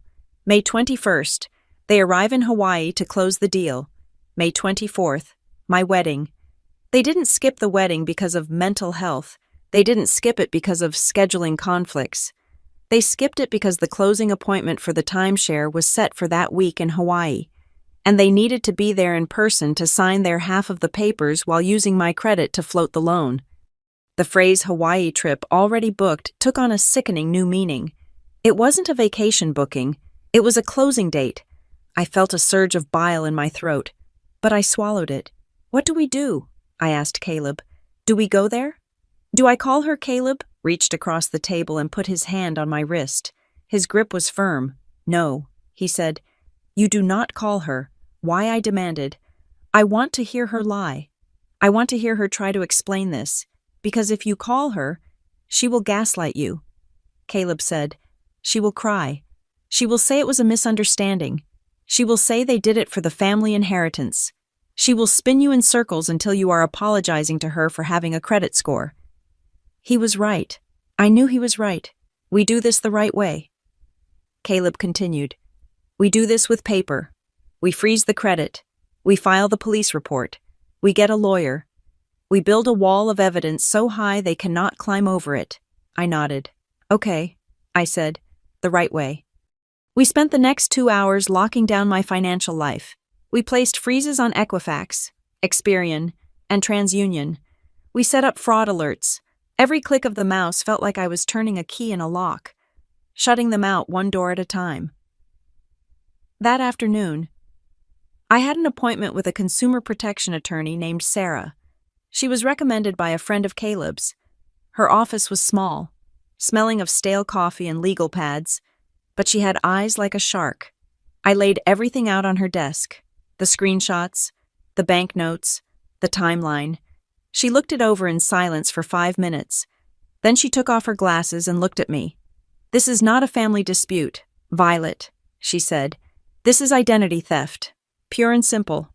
But they are my parents, I said, the old guilt flaring up. It does not matter if they are the Pope, Sarah said. They used your personal identifying information to secure a line of credit without your consent. In the eyes of the law, that is theft. The fact that they are related to you just makes it harder to prosecute, not less illegal. She tapped the paper with her pen. You have 2 choices, she said. You can pay the $25,000 plus interest to keep the peace, or you can file an identity theft report with the FTC and a police report. If you do the second one, the bank has to remove the debt from your name, but the bank will then go after the people who signed it. She looked at me meaningfully. They will go after your parents. Are you ready for that? I thought about the empty chairs. I thought about the text message. We will celebrate later. I thought about Logan's video, preaching about toxic obligations while spending my money. I am ready. I said, good. Sarah said, start gathering more. Did anyone else know?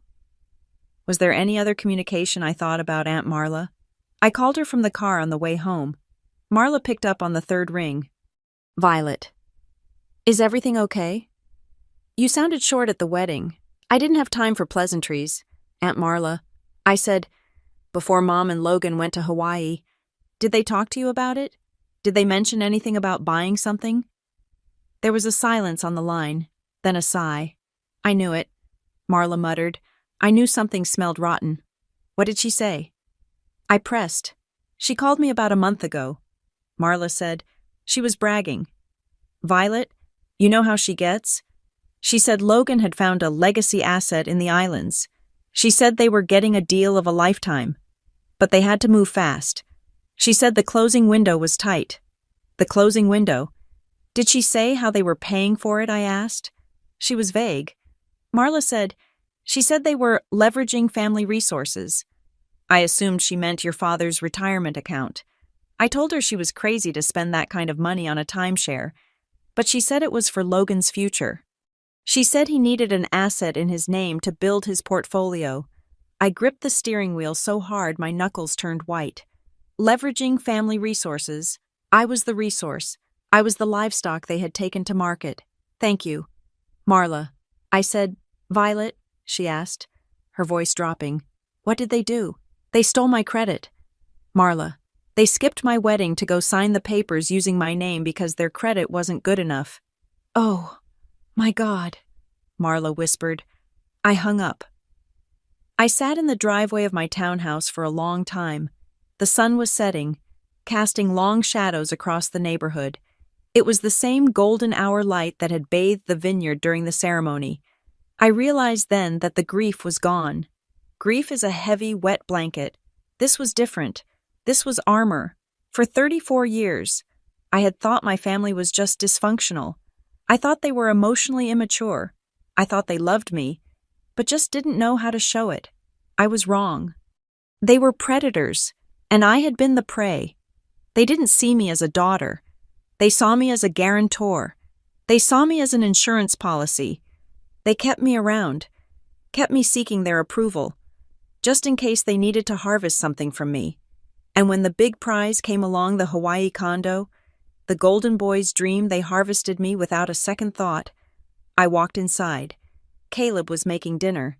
The smell of garlic and onions filled the air. Normal and grounding. I sat down at the table. I opened my laptop. I navigated to the Federal Trade Commission's identity theft portal. I filled out the affidavit. Name Violet Marie Jenkins. Suspects Diane Whitaker, Logan Whitaker. Relationship to victim mother. Brother. I typed in the details. I uploaded the screenshots. I uploaded the statement from the bank. My finger hovered over the submit button. It was a small button, a harmless gray rectangle. But I knew what it was. It was the pin of a grenade. Once I pulled it, there was no putting it back. The explosion would be total. It would destroy the facade of the happy Whitaker family forever. It would likely send police to my parents' door. It would ruin Logan's reputation. I thought about calling them one last time. I thought about asking for an explanation. Then I remembered the check for $500.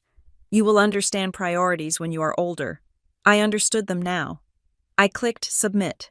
The screen refreshed. Your report has been filed. I closed the laptop. I felt a strange sensation in my chest. It wasn't happiness. It wasn't relief. It was the feeling of a heavy weight being cut loose. I walked into the kitchen and wrapped my arms around Caleb from behind. He stopped chopping vegetables and leaned back into me. Done, he asked. Done, I said. The bomb was armed. The timer was ticking.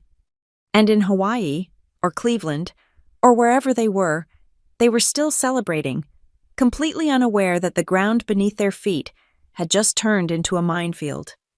The silence from my family after the wedding was not peaceful. It was tactical. It was the heavy, suffocating stillness of a hunter waiting in a blind, watching to see which way the wind would blow. For 3 months, the radio silence was absolute. I went to work. I watered my plants. I watched my credit report like a hawk, noting that the Mahina Coast account had been flagged as disputed by consumer thanks to my FTC filing. The debt was still there, hovering like a storm cloud, but the collection calls had stopped. The gears of the bureaucracy were grinding slowly, but they were grinding. Then, just as the leaves in Raleigh began to turn a burnt orange, the strategy shifted. It started with a notification on my phone. Diane Whitaker liked a photo you posted. I frowned. It was a photo from 4 years ago. A picture of me and Dad at a barbecue, back before the resentment had calcified into a wall. Then came a comment on a picture of my dog. Sweet boy. Grandma misses him. Grandma. The word sat on the screen. Absurd and desperate. She was love-bombing. It is a classic narcissist maneuver. When the silent treatment fails to bring the victim crawling back, they switch to overwhelming affection. They try to rewrite history with heart emojis and nostalgia, betting that your desire for a mother is stronger than your memory of her abuse. 2 days later, the package arrived. It was a box, wrapped in silver paper, delivered by FedEx. Inside, nestled in black tissue paper, was an invitation. It was not just cardstock. It was a slab of acrylic, heavy and engraved with gold lettering. Logan Whitaker, Brianna Miller. Request the honor of your presence. The Lodge at Edgewood, Lake Tahoe, October 15th. I stared at it. My brother, who had claimed he was too financially stressed to attend my wedding, was throwing a black tie affair at one of the most expensive resorts in California. Brianna. I vaguely remembered her. She was a quiet, pretty girl he had been dating on and off for a year. I wondered if she knew that her future husband financed his vacations by identity theft. My phone rang almost immediately after the package was marked delivered. It was Diane. I looked at Caleb. He was sitting on the couch, reading a book. He saw the caller ID and raised an eyebrow. Answer it, he said softly. Let's see what the pitch is. I put it on speaker. Violet Diane's voice chirped, bright and breathless. Did you get the mail? I got it. Mom, I said. Oh, good. Isn't it stunning Brianna has such taste? Look, honey, I know things have been strained, but this is a fresh start, a new chapter. She paused, waiting for me to agree. When I didn't, she plowed on. We want you there, Violet. We need the whole family together. It is time for healing. We have all been under so much pressure, and I think a weekend in the mountains is exactly what we need to reconnect. Family has to show up for each other, right? The hypocrisy was so dense it was almost physical. Family has to show up. This, from the woman who had spent my wedding day sipping Mai Tais 4,000 miles away. There was no apology. There was no, "I am sorry we missed your day." There was just the bulldozer of her will, paving over the past. It is a long way to travel. "Mom," I said neutrally, "and very short notice." "Oh, nonsense," she said. "It is 6 weeks away. And listen, we are covering the villa. You and Caleb just need to get yourselves there. We have a big family suite booked. It will be just like old times. Just like old times." That was exactly what I was afraid of. "I will talk to Caleb," I said. I hung up. 5 minutes later, a text from Logan arrived. "Hope you can make it. Let's move on from the weirdness. It has been long enough. Brianna really wants you there." Weirdness. That was what he called grand larceny. Weirdness. I picked up the invitation again. I flipped it over. Tucked into the back was a smaller card detailed in gold foil. Weekend itinerary. Friday, welcome cocktails by the lake. Saturday ceremony reception. Sunday farewell. Brunch family paperwork session. I froze. I read the last line again.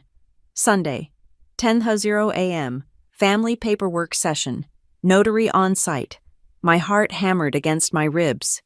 A paperwork session. At a wedding, why would you need a notary at a farewell brunch? Then it clicked. The clarity was sharp and cold. The bank. I had disputed the debt.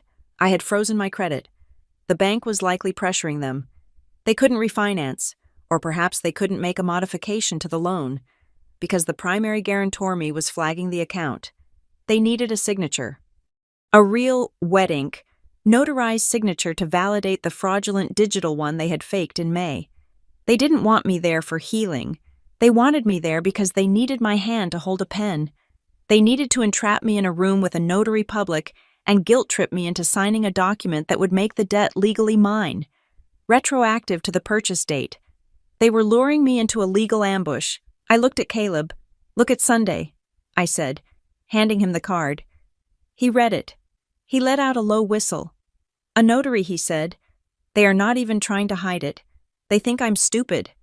I said, "They think I am just the understanding daughter who doesn't read the fine print." I felt a cold rage settle over me. It was different from the hot anger of the honeymoon. This was strategic. "I'm going to call her back," I said. I dialed Diane. She picked up on the first ring. Eager. "Did you check the flight?" she asked. "I have a question about the itinerary." "Mom," I said. "Oh.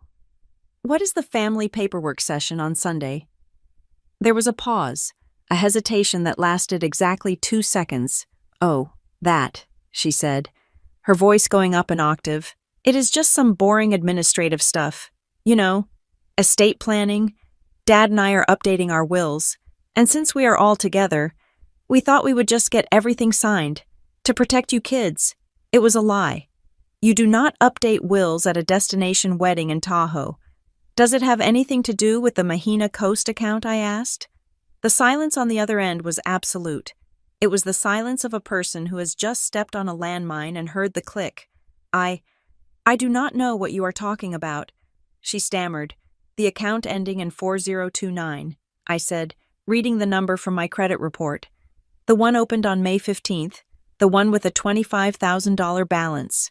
"Violet," she said, her voice hardening, "you are being paranoid.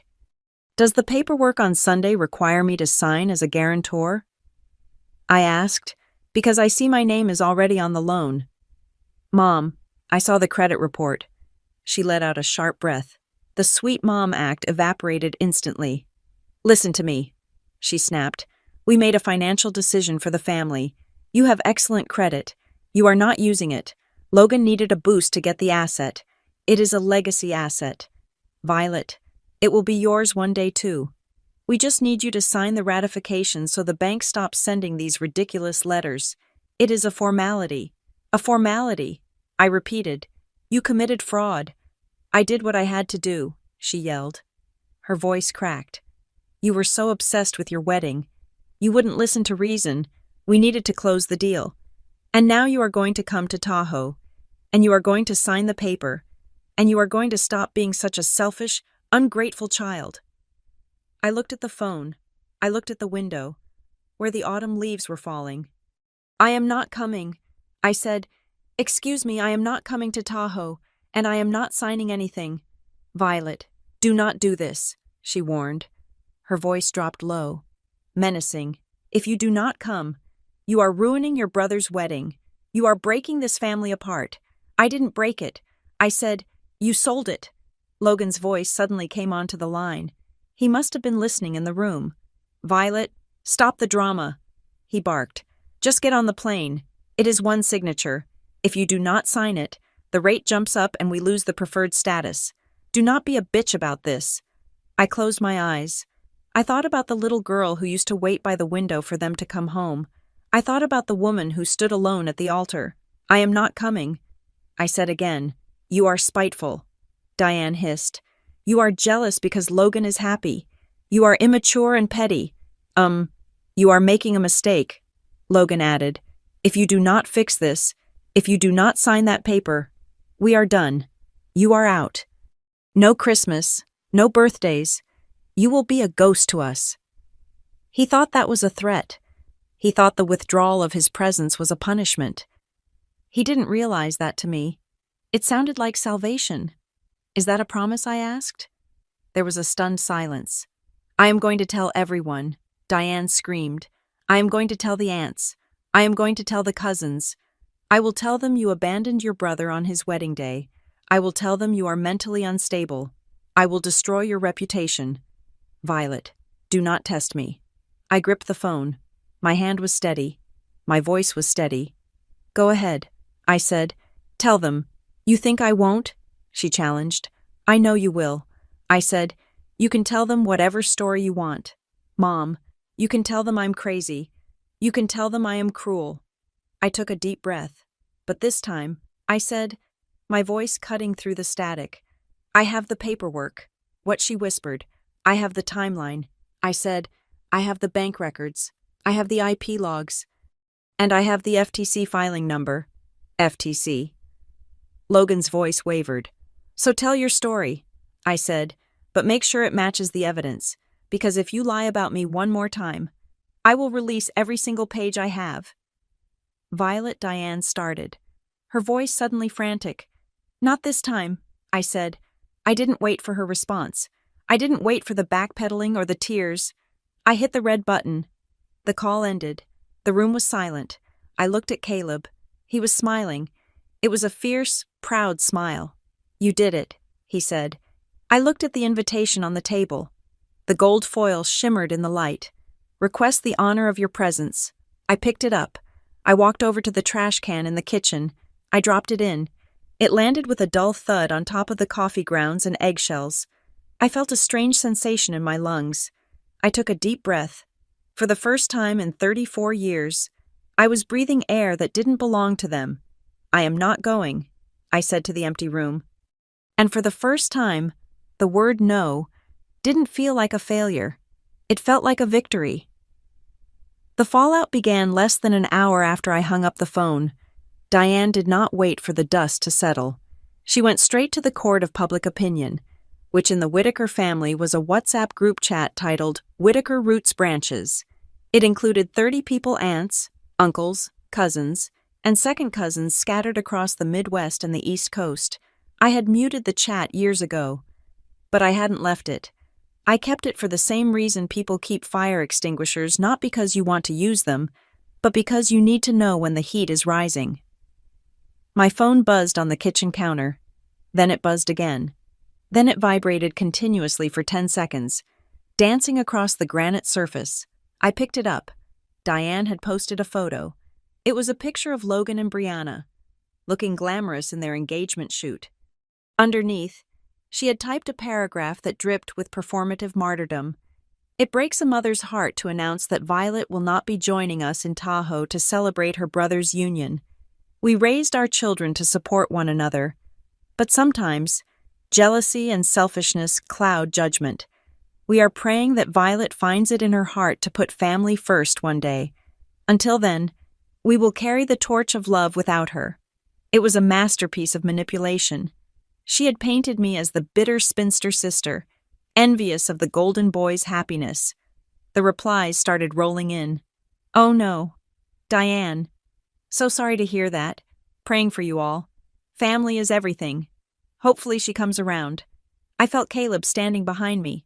He was reading over my shoulder. Are you going to let that slide? He asked. His voice was low, dangerous. I watched the screen. Then, a message popped up from Cousin Sarah. Sarah was smart. Sarah had been at my wedding. Wait, Sarah wrote. Didn't you guys miss Violet's wedding in May? I thought you were in Hawaii. The chat went silent. The stream of prayer hand emojis stopped abruptly. Then Aunt Marla chimed in. Yes, Marla wrote. I sat next to the empty chairs. They were celebrating later. Remember, Diane didn't reply. The silence was loud. I looked at Caleb. I looked at the folder on my laptop where I had saved the evidence for the FTC report. I am not going to argue with her. I said, I am not going to get into a mudslinging match in a WhatsApp group. That is what she wants. She wants me to sound hysterical. Then what are you going to do? Caleb asked. I am going to send a newsletter. I said, I opened my email client. I composed a new message. I added the email addresses of every aunt, uncle, and cousin in the family. I kept the subject line simple, regarding Tahoe and the Mahina Coast account. I didn't write a long, emotional letter. I didn't use adjectives. I simply wrote, Dear family, regarding Mom's post about my absence, I am not attending the wedding because I have been advised by my legal counsel to cease contact pending an investigation into identity theft. Attached. Please find 1. The timeline of text messages where Mom asked for my personal data for flight bookings on May 12th. 2. The bank notification showing a credit line opened in my name using that data on May 15th. 3. The vacation club contract signed in Hawaii on May 21st. The same week they missed my wedding. I am not jealous. I am a victim of financial fraud committed by my parents. I wish Logan and Brianna the best, but I will not be signing the guarantor paperwork they have scheduled for Sunday. Best, Violet. I hit send. The sensation was not one of heat, but of cold. It was the clinical, precise feeling of lancing a boil. I put the phone down. 10 minutes passed. The group chat remained dead silent. No one posted. No one defended Diane, but my direct messages started to ping. Cousin Sarah. Holy shit, Violet. Is this real? Uncle Bob call me. Aunt Marla proud of you. They were connecting the dots. They were remembering the celebrate later excuse. They were remembering Diane's sudden bragging about the legacy asset. They were realizing that the woman who posted about sacrificial love was actually a predator who ate her young. I didn't answer any of them. I let the evidence sit there. Truth does not need a PR campaign. But then, a phone call came through that I did not expect. The caller ID said, Brianna Miller. I hesitated. Brianna was 26. She was a kindergarten teacher. She was sweet, eager to please, and completely out of her depth in the shark tank of the Whitaker family. I answered, Hello, Violet. Her voice was small. She sounded like she was hiding in a closet. Violet, I saw the email. I am sorry you had to see that. Brianna, I said gently. I didn't want to ruin your week. No, she said quickly. No, I need to ask you something. I waited. Logan told me the Hawaii condo was a gift from his parents. She whispered. He said they bought it with his dad's retirement money, but lately, things have been weird. Weird how I asked. We went to apply for a mortgage last week. She said, for a starter home, and Logan got denied. The bank said his debt-to-income ratio was too high. But he told me he has zero debt. When I asked him to show me the report, he got really mad. He said his mom handles the financial paperwork because she is better at it. Mom handles the paperwork. The cycle was repeating. Diane was the puppet master, and Logan was the willing marionette, and Brianna was about to be the next guarantor. Brianna, I said, my voice firm. Listen to me very carefully. I am listening. She breathed. Do not sign anything this weekend. I said, nothing. Not a prenup, not a marriage license, and definitely not the family paperwork on Sunday. But Diane said the notary is coming for the estate plan. Brianna said, she said if I do not sign, I am not protected. It is not an estate plan. I said, they need a co-signer to refinance the fraud they committed in my name. If you sign that paper, you are taking on my debt. You are taking on $25,000 of debt for a timeshare that is barely worth 10. I could hear her breathing hitch. Run a credit check on yourself, Brianna, I said, and run one on Logan if you can. But whatever you do not let them bully you into a signature. She started to cry. Soft, terrified sobs. Thank you. Violet, she whispered. She hung up. I looked at Caleb. She knows. I said, good, he said. Now, pack your bags. We are going to Vermont. We left the next morning, while the Whitaker family was converging on Lake Tahoe for a weekend of high-stakes drama. Caleb and I drove north. We rented a small cabin in the Green Mountains. There was no cell service unless you stood on the roof. Friday passed in a blur of red and gold leaves. We hiked. We ate apple cider donuts. We sat by a fire and read books. It was the honeymoon we should have had, stripped of the anxiety of checking notifications. But while we were watching the mist rise off a pond in Vermont, the bomb I had planted in the FTC database finally detonated in California. I didn't know the details until later, pieced together from a frantic voicemail log and a chaotic text from Cousin Sarah. But the timeline was reconstructible.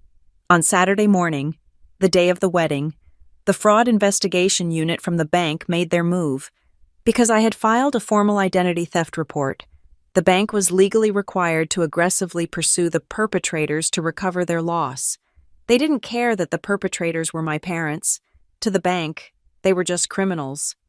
They couldn't arrest them over the phone, of course, but they could and did call the primary contact number listed on the account to inform them that a criminal fraud investigation had been opened and that the account was frozen pending legal action. They called Diane's cell phone at 9 a.m, Pacific time.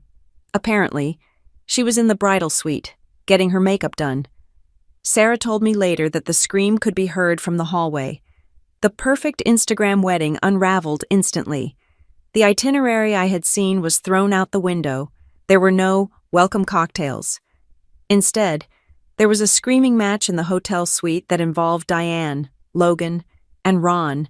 The narrative Diane had spun that I was just a bitter, jealous sister collapsed under the weight of a federal fraud investigation. You can lie to your cousins, but you cannot lie to a fraud investigator who is recording the call. Ron, my conflict-averse father, finally cracked. He had spent his life enabling them, thinking he was keeping the peace. Now, facing the prospect of legal fees and a potential criminal record, the peace was gone. The wedding ceremony supposedly happened, but it was grim. Sarah said Brianna walked down the aisle with red, swollen eyes. She didn't look like a blushing bride. She looked like a woman who had just seen a ghost. And when the reception came, the paperwork session scheduled for Sunday was quietly removed from the schedule. The notary was sent home on Sunday evening. Caleb and I drove back into an area with cell service. My phone flooded with notifications.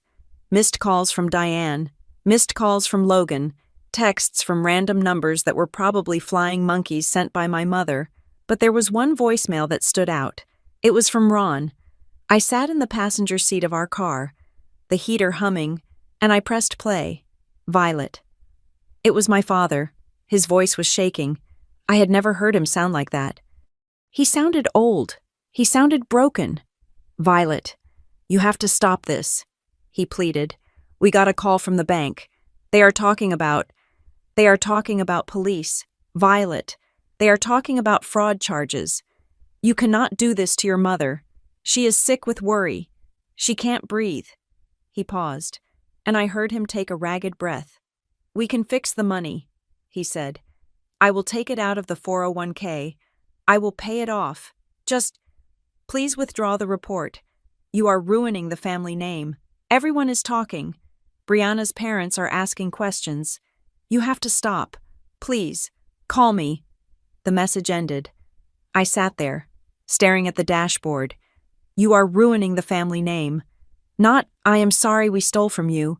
Not, I am sorry we lied about you. Not, I love you. He was afraid, but he wasn't afraid of losing me. He wasn't afraid that he had damaged his daughter's soul. He was afraid of the neighbors finding out. He was afraid of the mask slipping. He was afraid of the consequences of his own cowardice. I looked at Caleb. "What did he say?" Caleb asked, keeping his eyes on the road. "He wants me to withdraw the report." I said, "He says I am ruining the family name." Caleb snorted, a harsh, dismissive sound.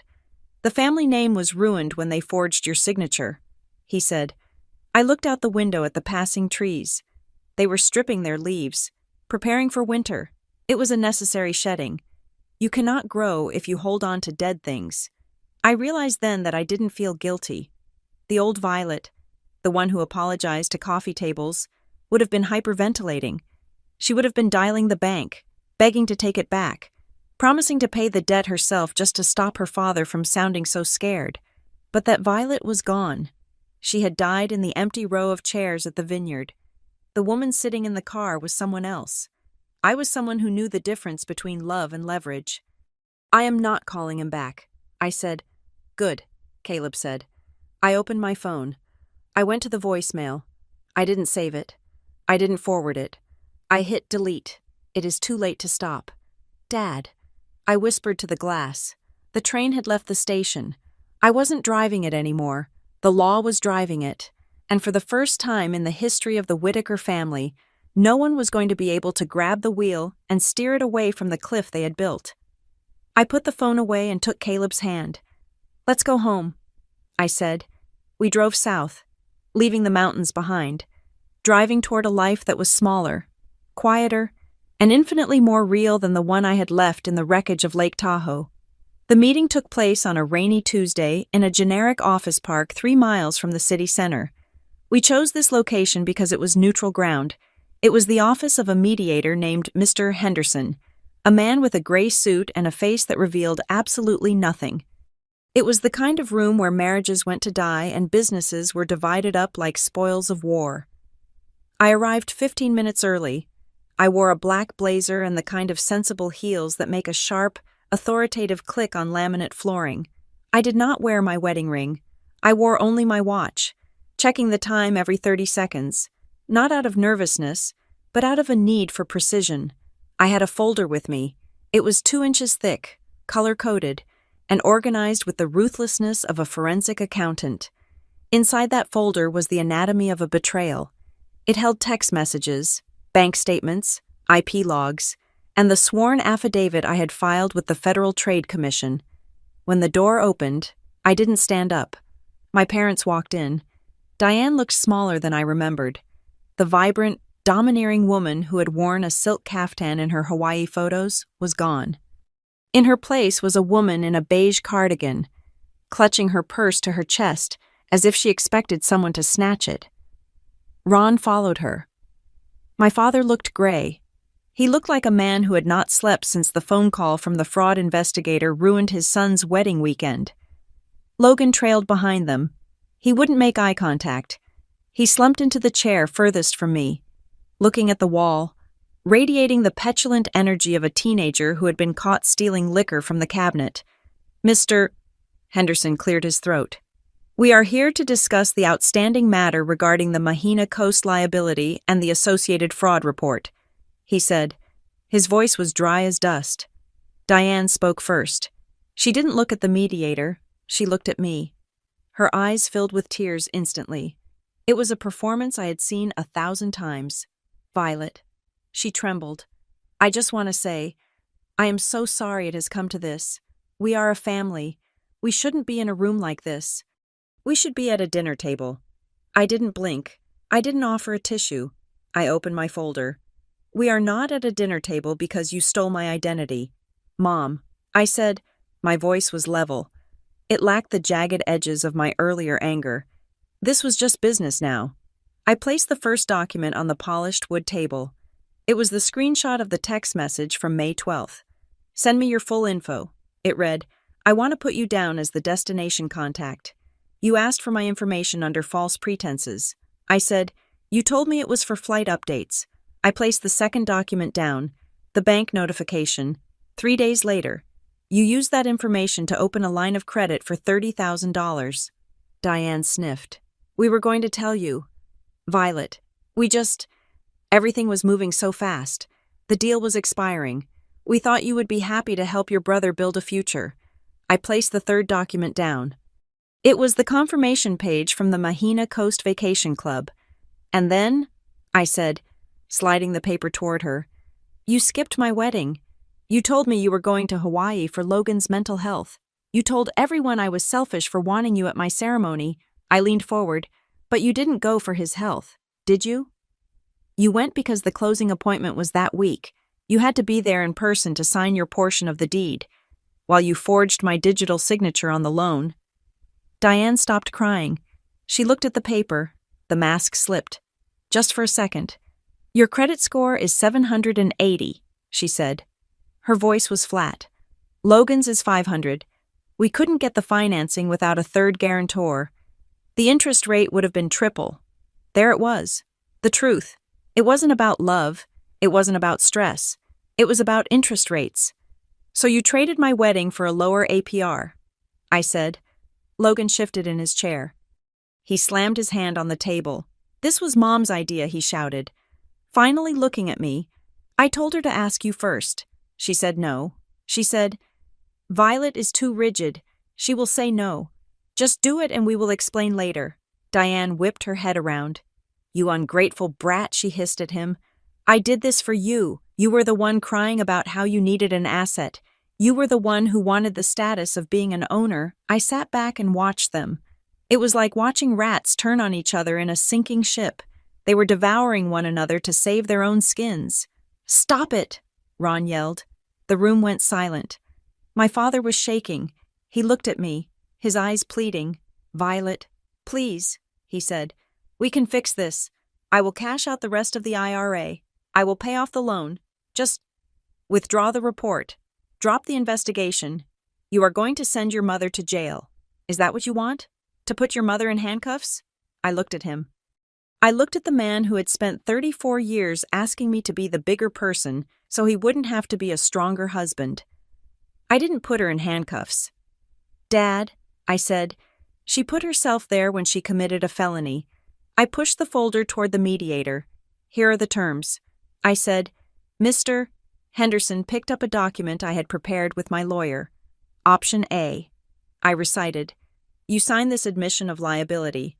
It states that you, Diane and Logan Whitaker, opened the account without my knowledge or consent. You accept full legal responsibility for the debt. You agree to a restitution plan with the bank. If you sign this, and the bank accepts the transfer of debt back to you, I will withdraw my cooperation with the criminal investigation. I paused. Option B. You walk out of this room. I keep the fraud alert active. The FTC investigation proceeds. The bank will likely prosecute you for grand larceny to recover their funds, and I will never speak to any of you again. Diane stared at the paper. Her hands were shaking. This will ruin us, she whispered. If we admit to fraud, the bank will close our other accounts. Logan will lose his job if he has a record of financial misconduct. That sounds like a consequence, I said. Not my problem. Diane looked at me. Her eyes narrowed. The sorrow was gone, replaced by the cold, hard narcissism that I knew so well. You are enjoying this, aren't you? She spat. You are enjoying seeing us beg. You think you are so high and mighty. You wait, Violet. You will understand when you are a mother. You will understand that you do whatever it takes to help your child. I felt a chill go down my spine, but I didn't flinch. I hope to be a mother one day, I said softly. And that is exactly why I cannot normalize this. If I have a child, I will teach them that love is not a transaction. I will teach them that stealing from family is not helping. I looked at her. If being a mother means what you think it means, then I never want to be like you. Diane gasped. She looked at Ron. Do something, she shrieked. She is destroying the family. Ron looked at me. He looked at the paper. He looked at his wife. This was his moment. This was the moment where he could finally stand up and say, No, Diane, she is right. We did this. He looked down at his shoes. I am sorry. Violet, he mumbled. We just wanted peace. I stood up. The sound of the chair scraping against the floor was loud and final. "You call this peace?" "Dad," I said, "I call it being used." I turned to the mediator. "They have 10 minutes to sign." I said, "If they don't, file the folder with the district attorney." I turned my back on them. I walked to the window and watched the rain streak against the glass. Behind me, I heard hushed, angry whispers. I heard the scratch of a pen. I heard Logan cursing under his breath. 2 minutes later, Mr. Henderson spoke. "It is signed, Ms. Jenkins." I turned around. The document was on the table. Diane was weeping into her hands, but it wasn't a performance anymore. It was the terrified weeping of a woman who had finally hit a wall she couldn't manipulate her way over. I picked up my copy of the agreement. I placed it in my bag. I looked at them one last time. They looked like strangers. They looked like people I had met in a previous life. "I am not breaking the family," I said, answering the accusation she had thrown at me for months. "The family was broken the day you decided my credit score was worth more than my presence." I walked to the door. "I just refused to be the doormat you used to cover up the cracks," I said. I opened the door and walked out. I didn't look back. I didn't say goodbye. There was no need. We had said goodbye in May. They just hadn't realized it. The lobby was empty. I walked through the glass doors and out into the parking lot. The rain had stopped. The air smelled of wet asphalt and ozone. It was cool and clean. Caleb was leaning against the hood of our car, 20 feet away. He wasn't looking at his phone. He was watching the door, waiting for me. When he saw me, he stood up straighter. He didn't ask, "Did you win?" or "Are you okay?" He just opened his arms. I walked toward him. My legs felt shaky, but my head was clear. I felt lighter. It was a physical sensation, as if a heavy, waterlogged coat had been lifted from my shoulders. I reached him and he pulled me into a hug. He smelled of rain and safety. "Is it done?" he whispered into my hair. "It is done," I said. "They signed." He held me tighter. "I am proud of you," he said. I rested my head on his chest. I listened to the steady, rhythmic beat of his heart. It was a real heart, not a performance. I looked back at the office building. I saw a silhouette in the window. It might have been my father. It might have been a reflection. It didn't matter. I realized then that revenge isn't about destroying the other person. It isn't about screaming or fighting or making them hurt as much as you hurt. Revenge is simply refusing to play the game. Revenge is removing your pawns from their board and walking away to play your own game, by your own rules. I took Caleb's hand. "Let's go home," I said. We got into the car. As we pulled out of the lot, I watched the rearview mirror. The building shrank. The gray office park faded into the distance. I turned forward. The road ahead was open. The windshield was clear. Diane had been right about one thing. She said I would understand priorities when I was older. I looked at my husband's hand resting on the gear shift. I looked at the road leading back to our quiet house, our plants, and the life we were building brick by honest brick. I understood priorities perfectly now. Some people call manipulation family. They call abuse love. They call theft survival. But when you finally look them in the eye and say, "Not this time," you do not lose a family. You get your life back, and that is a price I would pay 1,000 times over. Thank you so much for listening to this story. I would love to know where you are tuning in from today. Please drop your location in the comments below, so we can see how far our community reaches. If you enjoyed this story, please subscribe to the Maya Revenge Stories channel, like this video, and smash that hype button to help this story get heard by more people. Your support means the world to us.